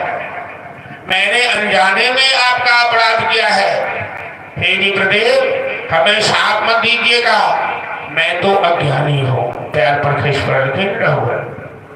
भरत मुनि कहती नहीं नहीं, मैं शाप नहीं देता हूं, मैं तुम्हें सावधान कर रहा हूं कि गुरु के पास डोला पर बैठकर, अरे ज्ञान गंभीरता से, ज्ञान विनम्रता से प्राप्त करने की चीज है। अहंकार के द्वारा ज्ञान कभी प्राप्त नहीं किया जा सकता। तुम तो डोले पर बैठकर जा रहे हो। बड़ा लंबा संवाद है, हम सब होते लंबा संवाद में नहीं चला। अंत में रघुगण कहलखिन भरत मुनि के कि मैं आपको अपना गुरु मान लिया, आपसे अच्छा गुरु कहाँ मिलेंगे। गुरुदेव आप हमें बताइए कि मानव का जीवन सुखी कैसे हो, यह तलाश चल रहा से भागवत। परीक्षित कार्य भी पूछत गए सुखदेव जी से कि मरने वाले मनुष्य को क्या करना चाहिए। बड़ी मानस्य सर्वथा। अब रघुगण मुझे छतीन कि मानव का जीवन सुखी कैसे होगा। तो भरत मुनि कहते कि रघुगणई तपसा नयाति न चेद्यया निर्वपना विधातवा न छंदसा नैव जलाग्निशूर्ज बिना महत पादरजोभिषेकम्।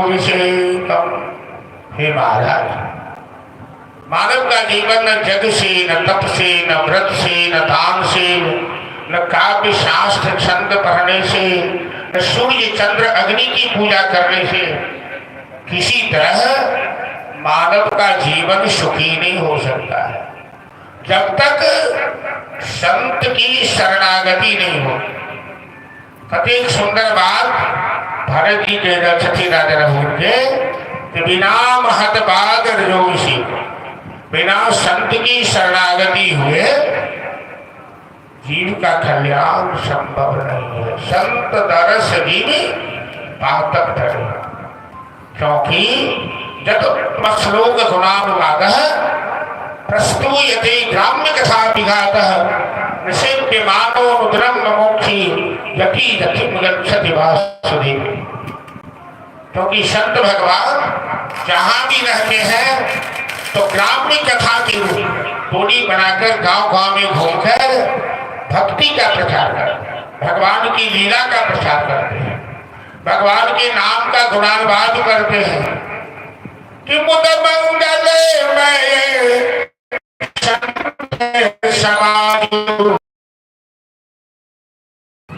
राम भगति सरिधारा सरसई ब्रह्म विचार प्रचार अकथ अलौकिक तीरथ राव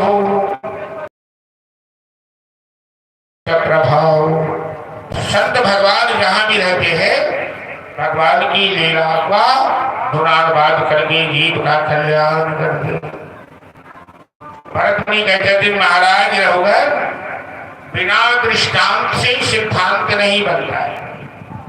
मैं तुम्हें एक उदाहरण बता रहा हूं, तब तेरी समझ में बात आएगी कि जब तक संत की कृपा न हो जाए तब तक जीव का कल्याण। अजामिल नाम का ब्राह्मण था, पढ़ा लिखा विद्वान, अपने पिता का परम भक्त था।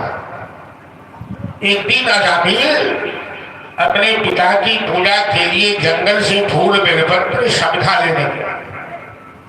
रास्ते में उसे किसी वेश्या से मुलाकात हुई, जो वेश्या नग्न अवस्था में किसी शूद्र के साथ वो शारीरिक क्रिया कर रही थी। अजामिल भूल गया पिता की भक्ति, पिता की सेवा, उस वेश्या के साथ अपना संबंध बना लिया।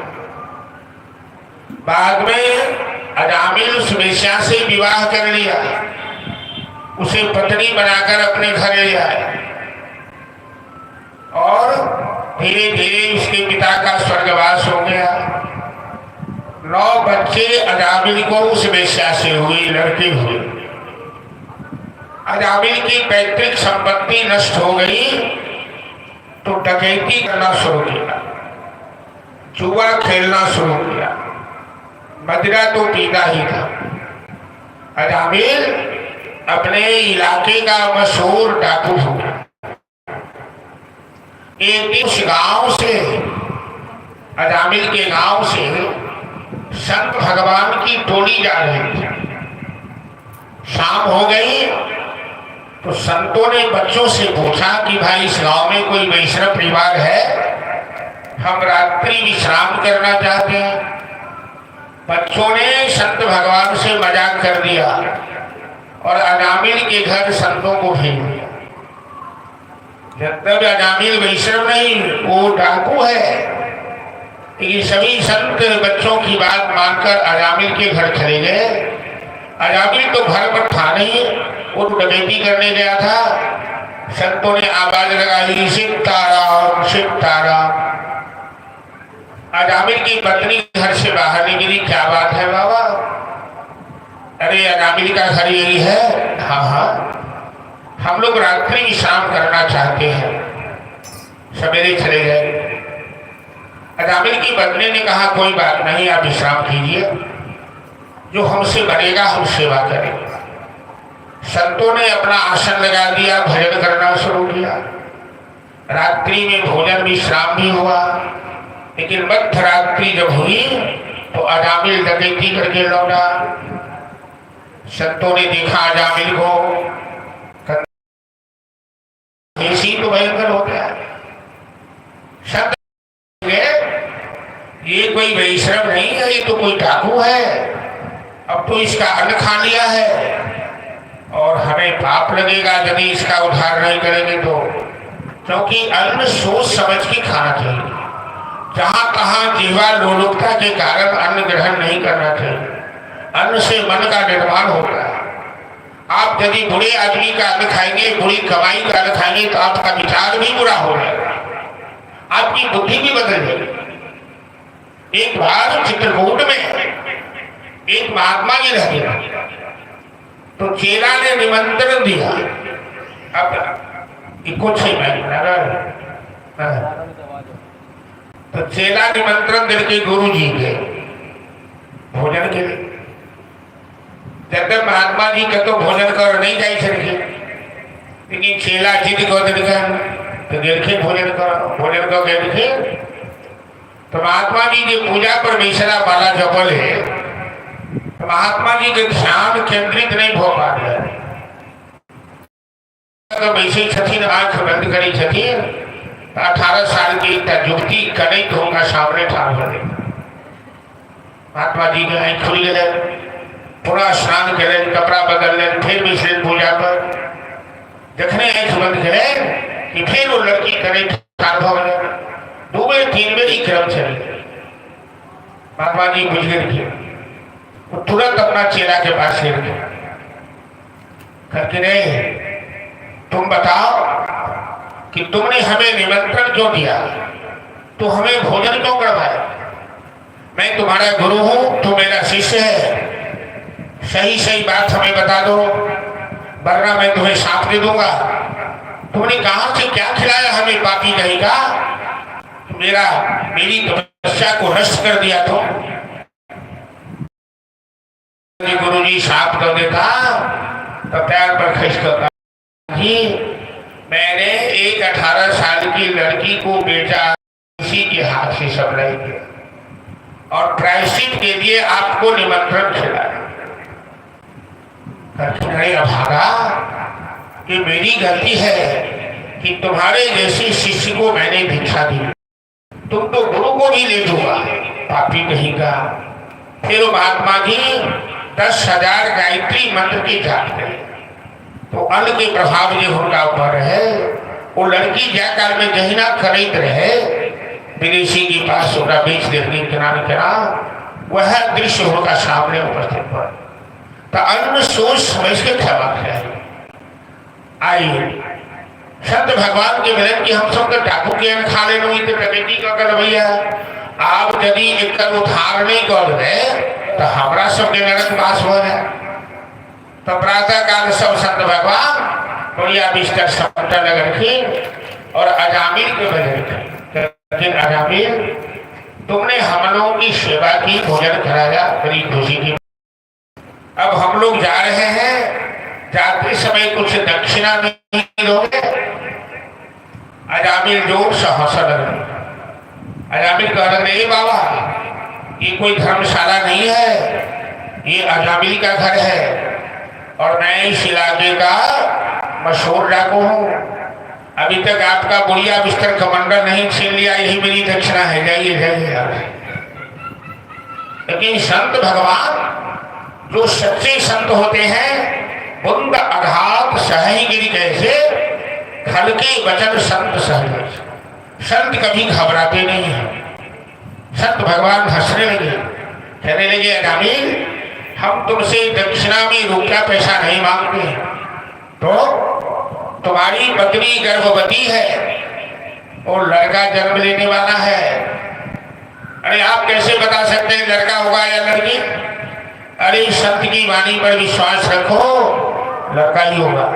तो तुम होने वाले पुत्र का नाम नारायण रखना, यही मेरी दक्षिणा होगी। अजामिल कहता है, हे बाबा, मैं अपने पुत्र का नाम कुछ भी रखूं, आपको क्या लेना देना है? अरे मेरे भगवान का नाम नारायण है, अब तुम यदि पुत्र का नाम लोगे तो मुझे खुशी होगी, इसी बहाने तुमने मेरे भगवान का नाम तो लिया। संत कितने बड़े परमार्थी होते हैं, कितनी बड़ी दूरदृष्टि रखते हैं संत भगवान। वो जानते हैं कि इसको छोटे पुत्र में बड़ी ममता होगी और उसका नाम ज्यादा लेगा, अब प्रभु का नाम कैसे भी लेगा तो फल तो इसे मिलेगा ही। अजामिल के मुंह से निकल गया, भगवान की कृपा का ठीक है, हम होने वाले पुत्र का नाम नारायण रखें। अपना सबके समाज में नामकरण संस्कार होते, सोच विचारी का नाम रखा जाए। कई अपू डप्पू रिंकी टिंकी पिंकी कोठी कोठी नाम लोग राखल है, जेकर कोनो मतलब नहीं, कोनो तात्पर्य नहीं। लेकिन भगवाने हम दयालु छथिन कि कहुना हुनकर नाम लेवे तो फल वह टफे। भाव को भाव अलख आलस हो, नाम ले तो मंगल निष्कर्ष। एक जगह एगो व्यास जी कीर्तन कहते कि प्रेम से हरि जी का नाम बोलो, सीते सीते राम बोलो, राधे राधे श्याम। अपना समाज में अपन पति के नाम महिला ने नहीं छथी, जिनका पति के नाम सीताराम है, जिनका पति के नाम राधे श्याम है, वो भगवान के नाम लेथिन कि नहीं लेथिन? तो नहीं ले छथिन बहुत आदमी। एगो महिला कीर्तन कथा में कीर्तन हो रहे तो राधे राधे श्याम बोलो, उनका पति के नाम राधे श्याम, तो बेटा के नाम रह पप्पू, तो कहते पप्पू के पप्पा का नाम बोलो, प्रेम से हरि जी का नाम बोलो, तो पप्पू के पप्पा का नाम, तो पप्पू के पप्पा जो कहते तो भगवान पूछती कि वो निशाना हमारे ऊपर से, वो हमारे नाम ले बचा, तो कहुना भगवान के नाम ले। आ दोसर चुटकुला एगो मुसहर जैन कीर्तन, तो व्यास जी कीर्तन कवित रहे, कमल दल लोचन बोलो रे भैया कमल दल, वो मुसहर सीख गए। रात भर केला सुतत वह कीर्तन करित रहा, सवेरे चल गए हर जोता आ कीर्तन हर जोत रहा। कमल दल लोचन भगवान के नाम से, कमल दल लोचन बोलो रे भैया। ओकर घर वाली अरे खाना लगा दोपहर के कलौ लगा आली पर ठान दे है, खाना खा लेना है, खाना खा ले ना, खाना नहीं खाए वो हम बिसर जाए। तो घर वाले करके एगो बात कर कि जब तक तू खाना खाए से तब तक हमारा दो दे रखा दे, ताकि ये बात हो सके। तो बेचारा करके तू मंत्र जपैत रह, मंत्र बिसरा करे चाहे आ वो हाथ में ठोकर खाना खा लगा। भगवान की माया, खाना खाते खाते दोनों बतिया लग रही, दोनों प्राणी बाल बच्चा के हाल चाल खाना चला। फिर जब खैर भेले तो हर बार मुसर घर के घर वाली के जे हम जे देने छे राखल से दे वो बेचारी के बिसरा गए तुए घर में घर के जा हम तो भुला गए कि हर बाही जे डंडा रहे वही बहना सब तो 3 बहना अपना तेरा तो पत्नी के हम कहे थे जो हम खाना नहीं खाया ब्याह जी तो चलिए खीरा हम रहा था मारी के डोरे भूत भागा वो कहते नहीं मारा हमरा याद आ गया तो की याद ले तो घपोचन बोलो रे भैया ओकर मन की रहे कमल दल लोचन बोलो रे भैया घपोचन बोलो रे भैया लगे ठीक है और जोता लगा आ घपोचन जब रह जा संयोग से लक्ष्मी नारायण विमान से चढ़ कर जाए के लक्ष्मी माता कहलखिन प्रभु अहाँ के विष्णु सहस्रनाम में 1000 नाम देखने छी हमरा याद है लेकिन घपोचना नाम तो कतो नहीं है ती घपोचन कौन देवता है तो नारायण कहलखिन हमरे नाम घपोचनो है तो हमरा सब बगलों में वो घपोचन बैसल है तो हमरो नाम घपोचनो है कहलखिन नहीं अहाँ के नाम घपोचन केना है तो कहलखिन जाके हलवा से पूछ लियो तो लक्ष्मी माता रूप बदल गया खेत के आई पर ठाड़ भगर थी रे हलवा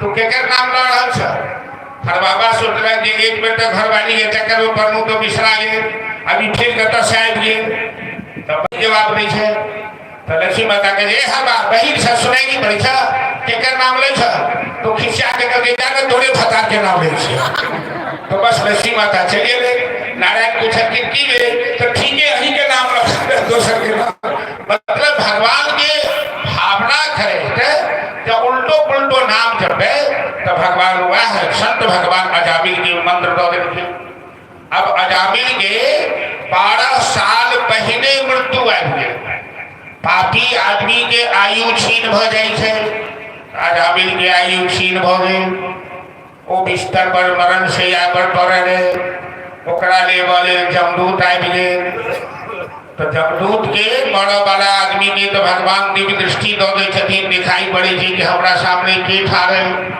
देखो मरऽ वाला व्यक्ति क्यों जोर जोर से चिल्ला रहा है मलमूत्र त्याग रहा है एक मतलब थी कि ओकरा सामने जमदूत ठाड़ मिल थे वो डेरा रहा है क्या समाज के लोग तो नहीं देख पावे छे लेकिन मरऽ वाला व्यक्ति के गरु पुराण में दृष्टांत थे कि भगवान दिव्य दृष्टि दी आखिर खूब आदमी खूब हंस रहा है एकदम खिलखिला कर एक मतलब जो सामने भगवान के पार्षद था अजामिल जखने जमदूत ने लेवा वो भैंसा पर सवार हाथ में प्रास रस्सी सब रो लंबा दांत लंबा बाल भयंकर रूप अजामिल के छोटका बेटा सबद प्रेम रहे छोटका बेटा के नाम बेसी का लेते रहे तो जखने दूध से दखल गई जमदूत के अजामिल जोर से चिल्ला लागल बेटा नारायण नारायण दौड़ो दौड़ो दौड़ो सुखदेव जी राजा परीक्षित की कथा सुनाते हुए कह रहे हैं महाराज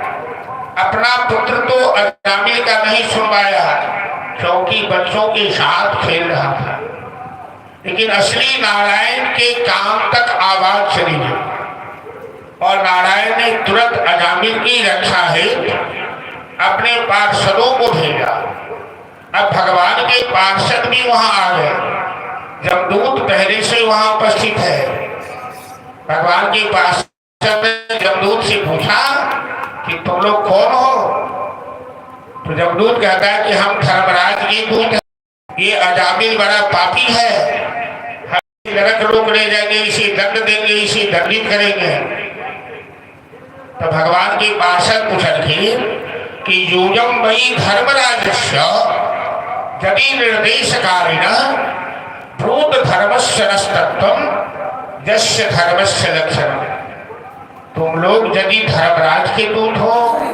तो हमें धर्म की परिभाषा बताओ तो जमदूत सब कही छथिन कि वेद प्रणहितो धर्म ही अधर्म तद विपर्जय वेद साक्षात नारायण वेद शास्त्र विहित मार्ग पर चलना ही धर्म है वेद शास्त्र के विपरीत आचरण करना ही अधर्म है भगवान दूत करके कि तुमने सुना नहीं वेद में लिखा है कि पापी से पापी आदमी भी यदि अंत में नारायण शब्द का उच्चारण कर लेता है, अंते नारायण स्मृति, तो उसके सारे पाप नष्ट हो जाते हैं। वो नरक का अधिकारी नहीं, वो वैकुंठ का अधिकारी बन जाता है। तो जमदूत कहने लगा कि नारायण इसके छोटे पुत्र का नाम है, इसने तेरे भगवान का नाम नहीं लिया है। छोटे पुत्र में इसकी बड़ी ममता है, छोटे पुत्र का नाम चिल्लाया है। तो भगवान के पार्षद कहते हैं, अरे सीधी सी बात तुम समझना नहीं चाहते हो। हरि हरति पापानि दुष्ट चिंतई स्मरण नबी अनिच्छन नबी संसृष्टा कहत एक ही पाप। हरि नाम करने से ही सारा पाप हरण हो जाता है। और भगवान का नाम यदि किसी भाव में किसी रूप में लिया जाए तो वही फल मिलता है। जैसे आप को जान करके छुए या अनजान में छुए, हाथ तो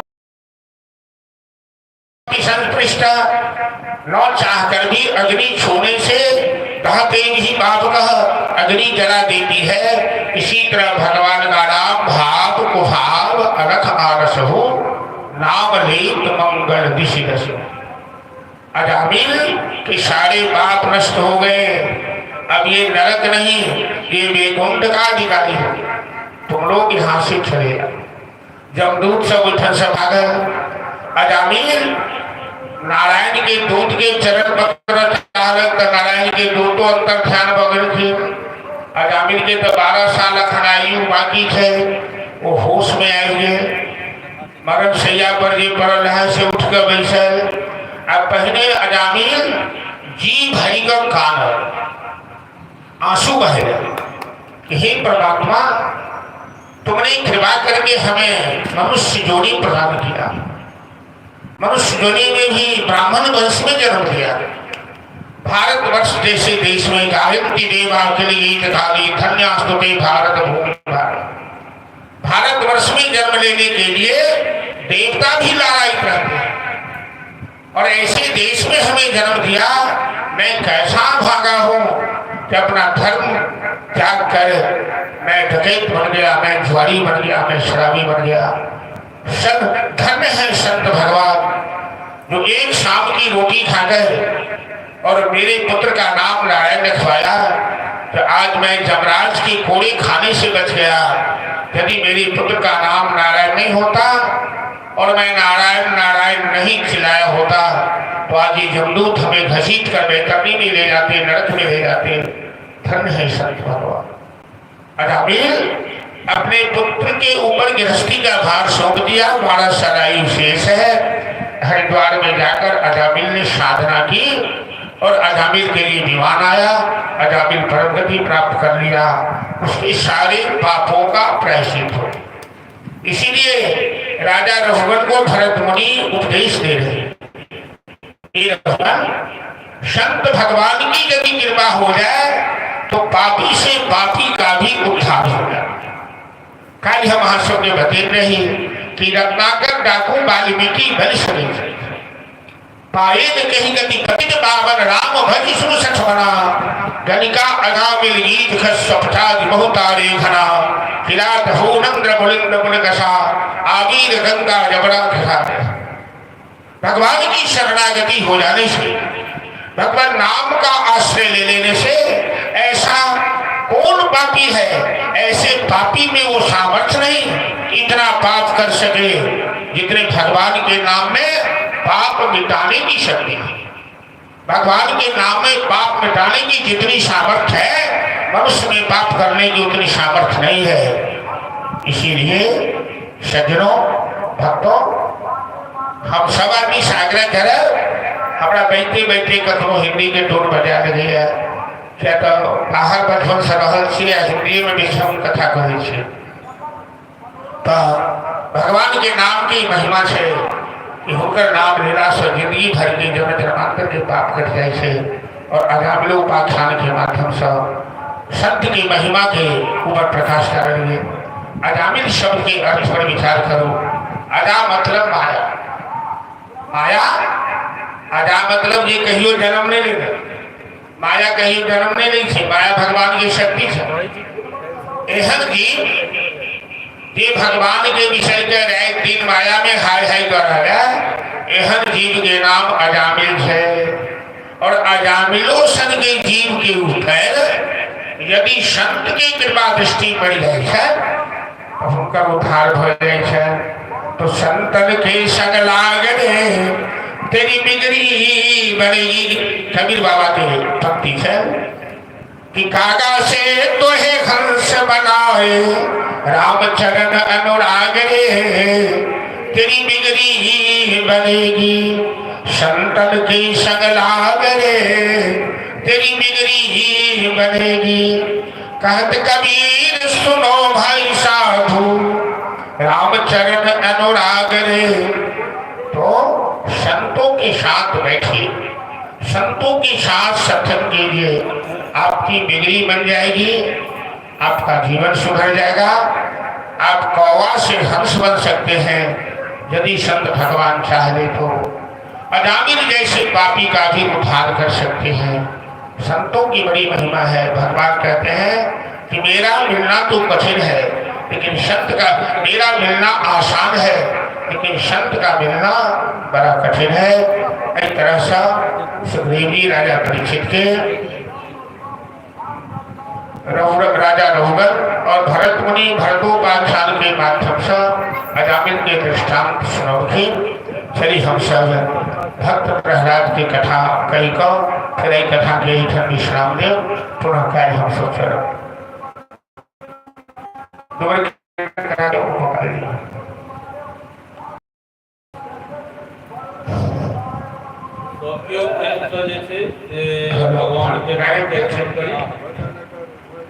हरि ओम नमो भगवते वासुदेवाय।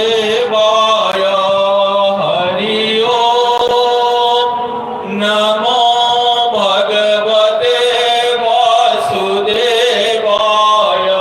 श्री कृष्ण गोविंद हरे मुरारे, हे नाथ नारायण वासुदेव।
श्रीमन्नारायण नारायण नारायण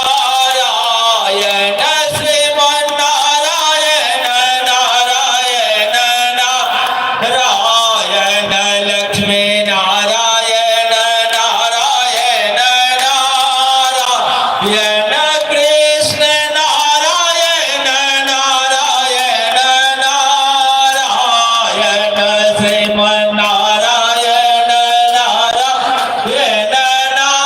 नारायण लक्ष्मी नारायण नारायण नारायण श्रीमन्नारायण नारायण नारायण लक्ष्मी नारायण नारायण नारायण श्रीमन्नारायण नारायण नारायण बोले कृष्ण भगवान की वृंदावन बिहारी लाल की मोर मुकुट मुरली वाले की जय राधा रमन भगवान की जय लक्ष्मी नारायण भगवान की जय जय जय श्री राधे।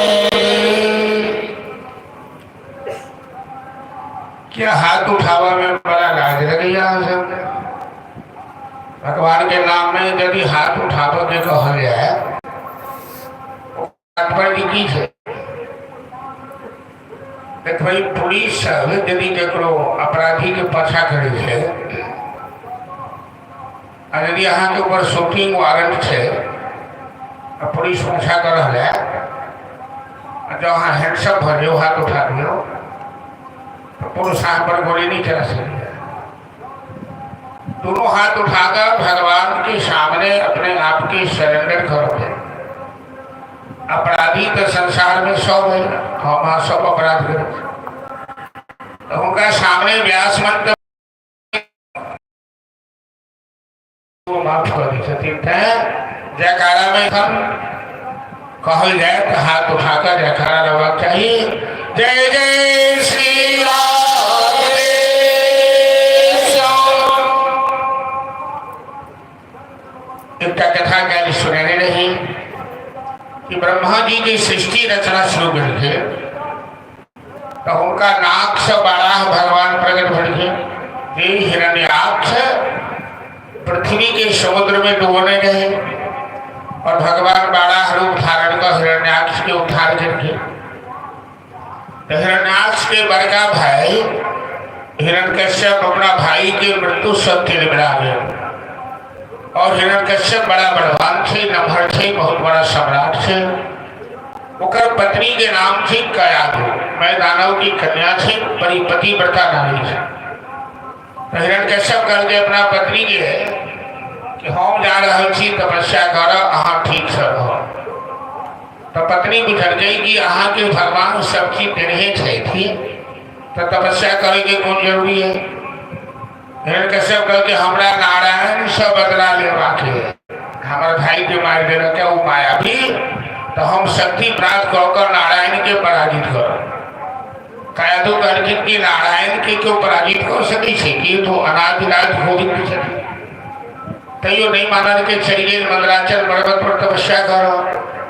तो कयाधु भगवान से प्रार्थना करके कि प्रभु मेरे पति की बुद्धि विपरीत हो गई है, आपको अपना शत्रु मान लिया है, लेकिन रिपो सुदानाम अवतुल्य दृष्टि सबसे समम फलमैवानु संशय। आपकी नजर में न तो कोई शत्रु है न कोई मित्र है, तो आप मेरे पति पर कृपा करना और ऐसा करना कि उसे नरक वास न हो। तो जय मंदराचल पर्वत पर हिरण्यकश्यप तपस्या करोगे तो देवता सब देव गुरु बृहस्पति के तोता बनाकर भेज करके और जय गाछ के नीचा बैठ को तपस्या रहा करे वही गाछ के डाली पर तोता बैठ गए और राक्षस सब तो ब्रह्मा जी के उपासना करे ब्रह्मणे नमः ब्रह्मणे नमः। तो हिरण्यकश्यप जब ब्रह्मणे नमः तो तोता ऊपर से कहे नारायणाय नमः नारायणाय नमः नारायणाय नमः। अब तते तते जोर से तोता बजे एक ध्यान भंग भ जाए तपस्या तो एकांत के चीज है।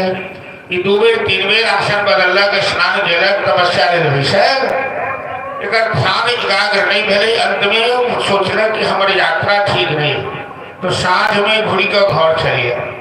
घर आया तो पत्नी पूछ देखे आप गए थे तपस्या करने, आपको बोल के गए थे कि हजारों वर्ष लग सकता है, आप सुबह गए शाम में लौट कर चले आए, क्या 1 दिन में आपकी तपस्या पूरी हो गई? हिरण्यकश्यप एकदम तिलमिलाल रहे, खिसिया लेकर हट जा मेरे सामने से हट जा, अभी मैं बात करने की मूड में नहीं हूँ। कयाधु तो पतिव्रता नारी छथिन बुझ गए कि जरूर इनका यात्रा में कुछ गड़बड़ी भेल है और हमारा हम धर्मपत्नी छी हिनके, तो हमारा ये मालूम रखना जरूरी है कि हिनका संग की भेल है। लेकिन केना मालूम है? तो पति के चाबी तो पत्नी के अंदर रहे छे। पत्नी जना चाबी के घुमावी छथिन तो पति को ही ना घुमा पड़े छे। लेकिन चाबी घुमावे के लिए लोग संस्कार चाहिए। पति के केना रिझायल जाए, केना प्रसन्न किया जाए, तो कयाधु की लेके जब सैकड़ों नौकर चाकर सब के हटा देते। आज पति के वास्ते अपना हाथ से रसोई बने के पति के पसंद है वो प्रेम सा थाली में परोस कर सचार लगाकर और पंखा लगा बेच के अपना पति के भोजन कराओ। कहो आई कल के पति देव सब अपन अपने हृदय पर हाथ रख सौभाग्य को भेटा कि पत्नी परोस का पंखा लगा हो के भोजन करा जरूर। अरे पत्नी तो सीधे कही दे हमारा माथा दुखाई है, हमारा बुद्धि खाना नहीं हाथ बनाया, ऑनलाइन मंगा ली ना तो से जाओ होटले में चलू खा ले। पत्नी सब तो भगलखिन बड़ सुकुमार, पहले तो चक्की चलाओ पड़े चले, ढेगी उखड़ चलाओ पड़े चले, मसाला पीसा पड़े चले। अब तो सब कुछ रेडीमेड आबि जाए, खानो आबि जाए। तो हिरण्यकश्यप बड़ा दूकर चाल कर खेलक, पानी पीलक, मुँह ठंडेले। तो कहे छथिन कि कयाधु अहाँ जे तपस्या कर गलिए से की भे? आप वो कहे थे कि क्या बताओ, वो जहाँ मैं तपस्या कर रहा था एक तोता मेरी शत्रु का नाम ले रहा था। वो भगवान के नाम नहीं ले थे, कैसे मेरे शत्रु का नाम ले रहा। कयाधु चाह रहे थे कि इनका मुंह से नारायण शब्द का उच्चारण कराइए। तो तोता क्या बोल रहा था जरा बोलिए ना खोल कर। अरे क्या बताऊं, तोता बोल रहा था नारायण नमः, नारायण नमः, नारायण नमः, पागल की तरह बात रहे तो वही थे। तो पतिव्रता के प्रभाव ओकरा मुंह से 108 बेर नारायण शब्द के उच्चारण भगले कयाधु के कारण। वही रात के संपर्क में कयाधु के गर्भ में भक्तराज प्रहलाद के आगमन। प्रातः काल हिरण्यकश्यप भेज चलिए तपस्या करो। एक बार इंद्र कयाधु के अपहरण कर लेके, किडनैप कर लेके। तो नारद जी आए इंद्र जो काम राक्षस करता था तुम देवता हो के कर रहे हो, तो इसके गर्भ में राक्षस संतान है, हम उसे मारकर इसे छोड़ देंगे। नारद जी का खबरदार, इसके गर्भ में परम वैष्णव भगवान के भक्त आ रहे हैं और यदि इसके साथ किसी प्रकार की छेड़खानी करोगे तो तुम्हारा नाश हो जाएगा, तुम्हारा कल्याण हो जाएगा, तुम इसे छोड़ दो। कोई कयाधु के नारद जी अपना आश्रम में लोग रखे, जब तक वो गर्भवती रहती तब तक नारद मुनि के आश्रम में रखी। हिरण्यकश्यप उम्र तपस्या कर रहा है। गर्भवती महिला के बहुत सावधान रहत है। गर्भवती महिला यदि सावधान है, जब तक गर्भ में बच्चा है उस समय उनका ऊंच आवाज में नहीं बाजक चाहिए, सुंदर दृश्य के अवलोकन करक चाहिए, खान पान पर में संयम रखक चाहिए, तखन वो संतान संस्कारी हो।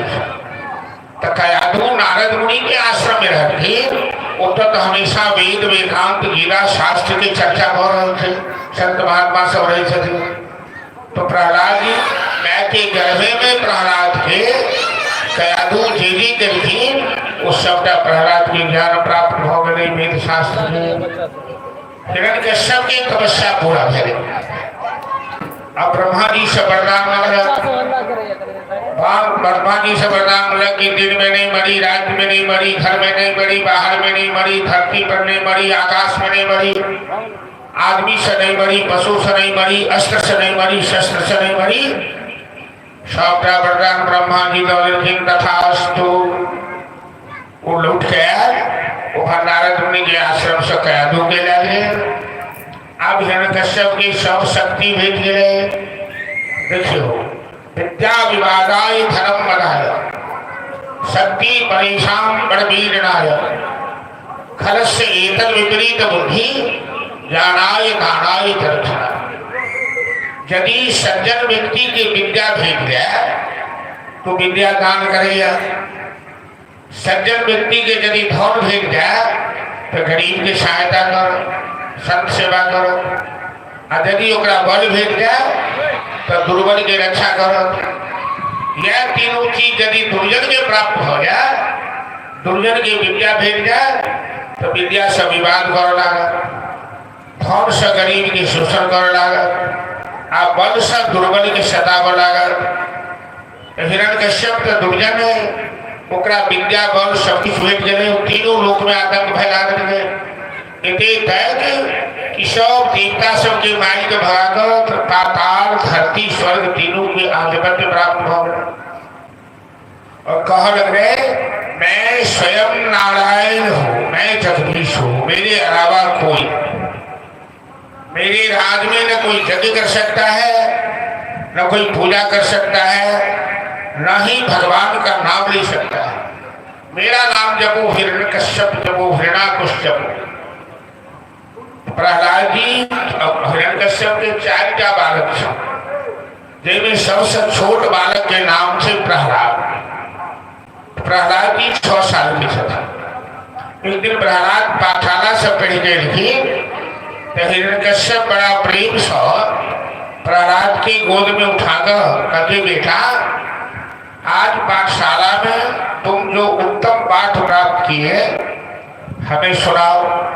मतलब पाठशाला जो पढ़ने गए थे तो सबसे अच्छी बात जो तुम सीखे हो हमें सुनाओ। प्रहलाद जी सोच रहे जो इनका दैत्य के पाठशाला में तो मारो पीटो लूटो खसो को यही पढ़ाया जाता है, तो हमें तो उत्तम पाठ माँ के गर्भ में मिला था, इनकी पाठशाला में नहीं मिला। तो प्रहलाद जी कहते हैं पिताजी आपकी पाठशाला में तो उत्तम पाठ पढ़ाया ही नहीं जाता है, लेकिन जब मैं माँ के गर्भ में था नारद मुनि के आश्रम में, उस समय संत महात्माओं के साथ माँ सत्संग करती थी, तो हमें उत्तम पाठ का ज्ञान प्राप्त है कि देहे स्थिमांश रुद्रे मनाम तजत्व चाया सुतातिषु सदा ममताम विमुंज पश्चा ऋषभ जगदिदम क्षणभंगु निष्ठा वैराग्य राज्य रसिको भव भक्ति निष्ठा। ये शरीर संसार सब नाशवान है, क्षणभंगुर है, इसलिए इनकी आसक्ति ममता त्याग कर वैराग्य लेकर जीवन में परमात्मा के नाम का स्मरण करना चाहिए। मानव के जीवन का सबसे उत्तम पाठ ही है। हिरण्यकश्यप तिरमिराकर प्रहलाद की पटक गई, अरे नाना तू मेरे दुश्मन का नाम ले रहा है, तुम जानते कि ये नारायण तेरे चाचा का हत्यारा है, दैत्य वंश का दुश्मन है, तुम्हें ये ज्ञान किसने दिया? प्रहलाद जी कहते हैं कि मैंने माँ के गर्भ में ही ज्ञान प्राप्त किया है। तुरंत हिरण्यकश्यप अपन प्राध्यापक सबके बदले, दूसरा प्राध्यापक शुक्राचार्य के पुत्र चंद्र और अमरक, प्रति मास्टर साहब ले जाएंगे इस बालक को, और ये देवता कुल के देव वंश के अनुकूल शिक्षा प्राप्त कर लिया है, इसे दैत्य वंश के अनुकूल शिक्षा दीजिए। पाठशाला में प्रहलाद के दाखिल कर देंगे। प्रहलाद पाठशाला में लेना दक्षिण मास्टर पढ़ावे वैसे, तो प्रहलाद जी नहीं मास्टर साहब ये क्या पढ़ा रहे हैं? अरे विद्या का तात्पर्य क्या है? अरे विद्या तो उसे कहते हैं जो अमरता प्रदान करे। विद्या अमृतवशक्ति सा विद्या जा विमुक्त है। जो विद्या से मुक्ति नहीं प्राप्त हो वो तो अविद्या है। आप तो अविद्या का ज्ञान दे रहे हैं, हम अविद्या का ज्ञान नहीं देंगे। मास्टर शब्द राजकुमार है, एकदम डंडा केना मारियो आई तो बपजेठ है तो हमरे बढ़ा बना जाए तो मास्टर साहब करेंगे विद्यालय पहले के मास्टर सब की करी सकेंगे कि विद्या पाठशाला में सबसे बदमाश बच्चा है ओकरा मॉनिटर बना देना आ ओकरा हवाले कर देना अपने मास्टर चल गए चाय पानी करो कभी इसकी बुद्धि को ठीक करके रखो वरना राजा हमें फांसी दे देगा। मास्टर सब पाठशाला से गए प्रहलाद जी के अंदर वो चुंबकीय शक्ति जना इलेक्ट्रिक शक्ति हुए सब बच्चा प्रहलाद के प्रति आकर्षित हो गए। प्रहलाद जी मंच पर बैसिएगा और दैत्य पाठशाला में प्रहलाद जी के दैत्य बालक की शिक्षा देते हैं बड़ा अनुपम शिक्षा दे। प्रहलाद जी दैत्य बालक के बढ़ा रखे थे कि अरे दैत्य बालकों कौमारा का चरित प्राप्तो धर्मान भागवतानिह दुर्लभम मानुषम देहे तदर्थम ध्रुवमर्थवत्। अरे दैत्य बालकों कौमार अवस्था से ही धर्माचरण करना चाहिए क्योंकि बड़े होने पर जब घड़ा हवा में पक जाता है उसमें कोई डिजाइन नहीं हो सकती है। यदि घड़ा में डिजाइन देना हो तो हवा में पकने से पहले ही देनी चाहिए। इसी तरह मानव के जीवन में बाल्य अवस्था से ही धर्माचरण करना चाहिए। बड़े होने पर जब बच्चों की बुद्धि परिपक्व हो जाती है वो ज्ञान प्राप्त नहीं कर सकता है। और हमारा सबके समाज में बड़ी भ्रांति है कि जल्दी लोग बच्चा की कथा सुनो नहीं जाते, गीता पाठ नहीं कर दी, रामायण पाठ नहीं कर दी, किया हमार बच्चा कहीं बाबा जी में भर जाए, हमार बच्चा कहीं साधु में भर कहीं करे। एक आदमी कहकर व्यास जी ने व्यास जी हमारा तो डेली कथा सुनो के नियम में हमारा जरूरी का सब 2 दिन के लिए बाहर जाके हमारा नियम कहना चलते व्यास जी का कि ना अपना बेटा जो कथा के 2 दिन कथा को सुन ले।